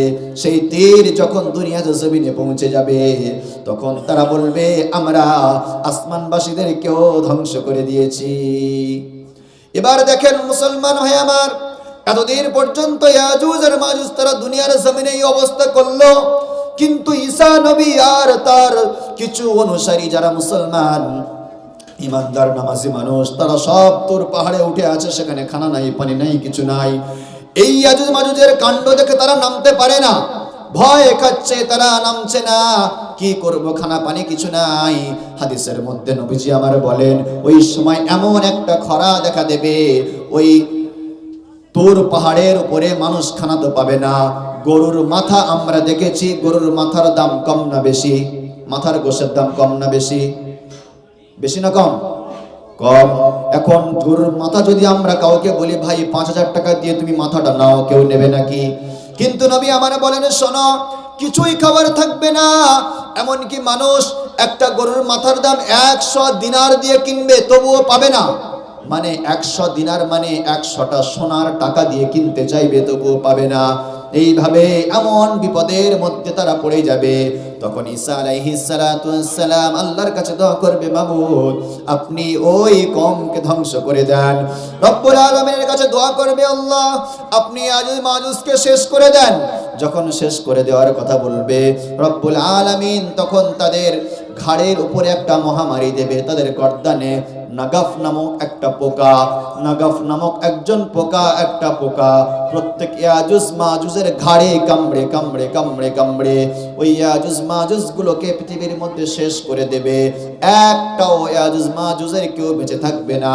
গোটা পৃথিবীর মধ্যে সবাই যখন শেষ হয়ে যাবে, সব যখন মরে সবাই পৃথিবীর মধ্যে পড়ে থাকবে, ঈসা আলাইহিস সালাতু ওয়াস সালাম ওই পাহাড় থেকে তার অনুসারীদেরকে নিয়ে জমিনের মধ্যে নামার চেষ্টা করবেন।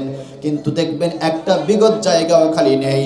নবীজি হাদিসের মধ্যে বলেন, একটা বিগত জায়গা খালি পাওয়া যাবে না যেখানে ঈসা আলাইহিস সালাতু ওয়াস সালাম এসে কদম রাখবেন। এমত অবস্থায় ঈসা আলাইহিস সালাতু ওয়াস সালাম তার অনুসারীদেরকে নিয়ে আবার উপরে উঠবেন। রব্বুল আলামিনকে বলবে, রব্বুল আলামিন আপনি দুনিয়ার জমিনে কি করলেন?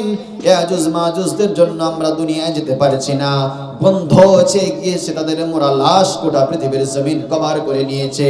রব্বুল আলামিন সেই সময়, আচ্ছা ভাইজান 5 মিনিট দেরি করা যাবে না? ভাইজান শোনো না, 5 মিনিট দেরি করো, শেষ করে দিই এটা। না না, লোকের মন এদিকে দেখে যাবে, 5 মিনিট দেরি করো, অসুবিধা নেই, বসবে ইনশাআল্লাহ। এই আলোচনাটা করে শেষ করে দেবো ইনশাআল্লাহ, এরপরে যাবো না। আলামত আরো বাকি আছে, সেগুলো আল্লাহ চাইলে পরে হবে, কেন যে বিষয়বস্তু নোট করেছি সবগুলো সম্ভব হবে না, সময় থাকবে না। এটাই শেষ করে দিই, একটু দাঁড়ান আপনারা। এবার ঈসা আলাইহিস সালাতু ওয়াস সালাম তিনি তার অনুসারীদেরকে নামার জন্য রবের কাছে দোয়া করবেন, কিন্তু নামতে পারবেন না। রব্বুল আলামিন তখন বিশাল বিশাল পাখি পাঠাবে। হাদিসের ভাষ্য অনুযায়ী নবীজি বলেন, তোমরা যেমন উট দেখো, উটের যেমন গলা লম্বা হয়, ওই রকম লম্বা লম্বা গলা বিশিষ্ট পারিন্দা তারা আসবে। ওই ইয়াজুজ মাজুজদেরকে তুলে নেবে, নিয়ে তারা পৃথিবীর একটা গর্তে ফেলে দেবে। এবার যখন ঈসা নবী নামবেন, নামার পরে দেখবেন দুর্গন্ধ ছেয়ে গিয়েছে। তখন রব্বুল আলামিনের কাছে আবার দোয়া করা হবে। রব্বুল আলামিন তিনি রহমতের বৃষ্টি দিয়ে দেবেন। বৃষ্টি দিয়ে দেওয়ার পরে রব্বুল আলামিন তার গোটা পৃথিবীর জমিনটা চকচকে ঝকঝক করে ধুয়ে দেবেন। দিয়ে বলবে, ও ঈসা তোমার অনুসারীদেরকে নিয়ে তুমি নেমে যাও। ঈসা নবী তার অনুসারীদেরকে নিয়ে দুনিয়ার জমিনে নেমে যাবেন। নেমে যাওয়ার পরে রব্বুল আলামিন ওই সময় পৃথিবীর জমিনে এত সুন্দর ফসল দেবেন। বিশ্বনবী আমার হাদিসের মধ্যে বললেন, ওই সময় ইয়াজুজ মাজুজ চলে যাওয়ার পরে ঈসা নবী এবং একমাত্র আল্লাহকে মানা বান্দা ছাড়া আর কেউ থাকবে না। কোন ইহুদি খ্রিস্টান বেঈমান নাসারা, কোন মুনাফিক কাফির কেউ থাকবে না। কারণ তুর পাহাড়ে যারা উঠেছিল সবাই মুসলমান, নিচে যারা ছিল বেঈমান মুনাফিক কাফির সবাইকে ইয়াজুজ মাজুজ শেষ করে দিয়েছে। আল্লাহ বলবে, আমার খাজানা ভান্ডার এবার খুলে দেব। সেই সময় দেখা যাবে গোটা পৃথিবীর বিশ্বের মধ্যে কিছু নাই, ধু ধু মাঠ। আল্লাহ বলবে, সুন্দর সুন্দর ফলের গাছ উদিত হয়ে যাও। বিশ্বনবী আমার বলেন, ওই সময়কার ঘটনা, একটা ডালিম একটা আনার ফল এমন হবে, একটা বংশের লোক একটা ডালিম খেয়ে পেট ভরে নেবে, তবুও ডালিম শেষ হবে না। একটা ডালিমের খোসা আমরা দেখি এতটুকু খোসা হয়। রব্বুল আলামিন বিশ্ব নবীর দ্বারা বললেন, সেই সময় গাছের ডালিমের খোসাগুলো এমন একটা বড় হবে, ত্রিপলের মতো। ডালিমের খোসার নিচে বহু মানুষ আশ্রয় নিয়ে থাকবে। ওইভাবে ঈসা আলাইহিস সালাতু ওয়াস সালাম তিনি তার কওমদেরকে নিয়ে আল্লাহর পথে চলতে চলতে চলতে চলতে তার যখন 40 বছর পূর্তি হয়ে যাবে, তিনি তখন দুনিয়া থেকে চিরতরে বিদায় নিয়ে নেবেন। ইন্না লিল্লাহি ওয়া ইন্না ইলাইহি রাজিউন। ব্যাপারটা বুঝতে পারলেন? তিনি তখন কি করবেন? দুনিয়া থেকে বিদায় নিয়ে নেবেন। এরপরে যারা ঈসা নবীর সঙ্গে যারা মুসলমান ছিলেন, তারা যখন ঈসা নবীকে হারিয়ে ফেলবে, আস্তে আস্তে এবার খারাপি শুরু হবে, এবার খারাপি শুরু হবে, এবার খারাপি আবার শুরু হবে। খারাপি যখন শুরু হবে, আল্লাহর নিয়ামত বন্ধ হয়ে যাবে। এই নিয়ামত বন্ধ হয়ে যাওয়ার পর এরপর এখনো 4-5টা আলামত প্রকাশ ফের পাবে। সূর্য পশ্চিম দিক থেকে উঠবে, জমিন থেকে একটা জানোয়ার বার হবে, আদান থেকে একটা আগুন বার হবে, দুখান নামক একটা ভাইরাস আসবে। ও বিষয়গুলো আলোচনা করার মতো আজকের সময় আর হয়ে উঠলো না, আল্লাহ চাইলে আগামীতে হবে। তো এ পর্যন্ত আমরা পৃথিবীর ইতিহাস শুনলাম যে ঈসা আলাইহিস সালাতু ওয়াস সালামের 40 বছর কমপ্লিট হওয়াতে তিনি দুনিয়া ছেড়ে বিদায় নেবেন। তারপরের আলোচনা আল্লাহ যদি চান আগামী কোনো সময় হবে ইনশাআল্লাহু তাআলা। এ পর্যন্ত আজকের আলোচনা সমাপ্ত।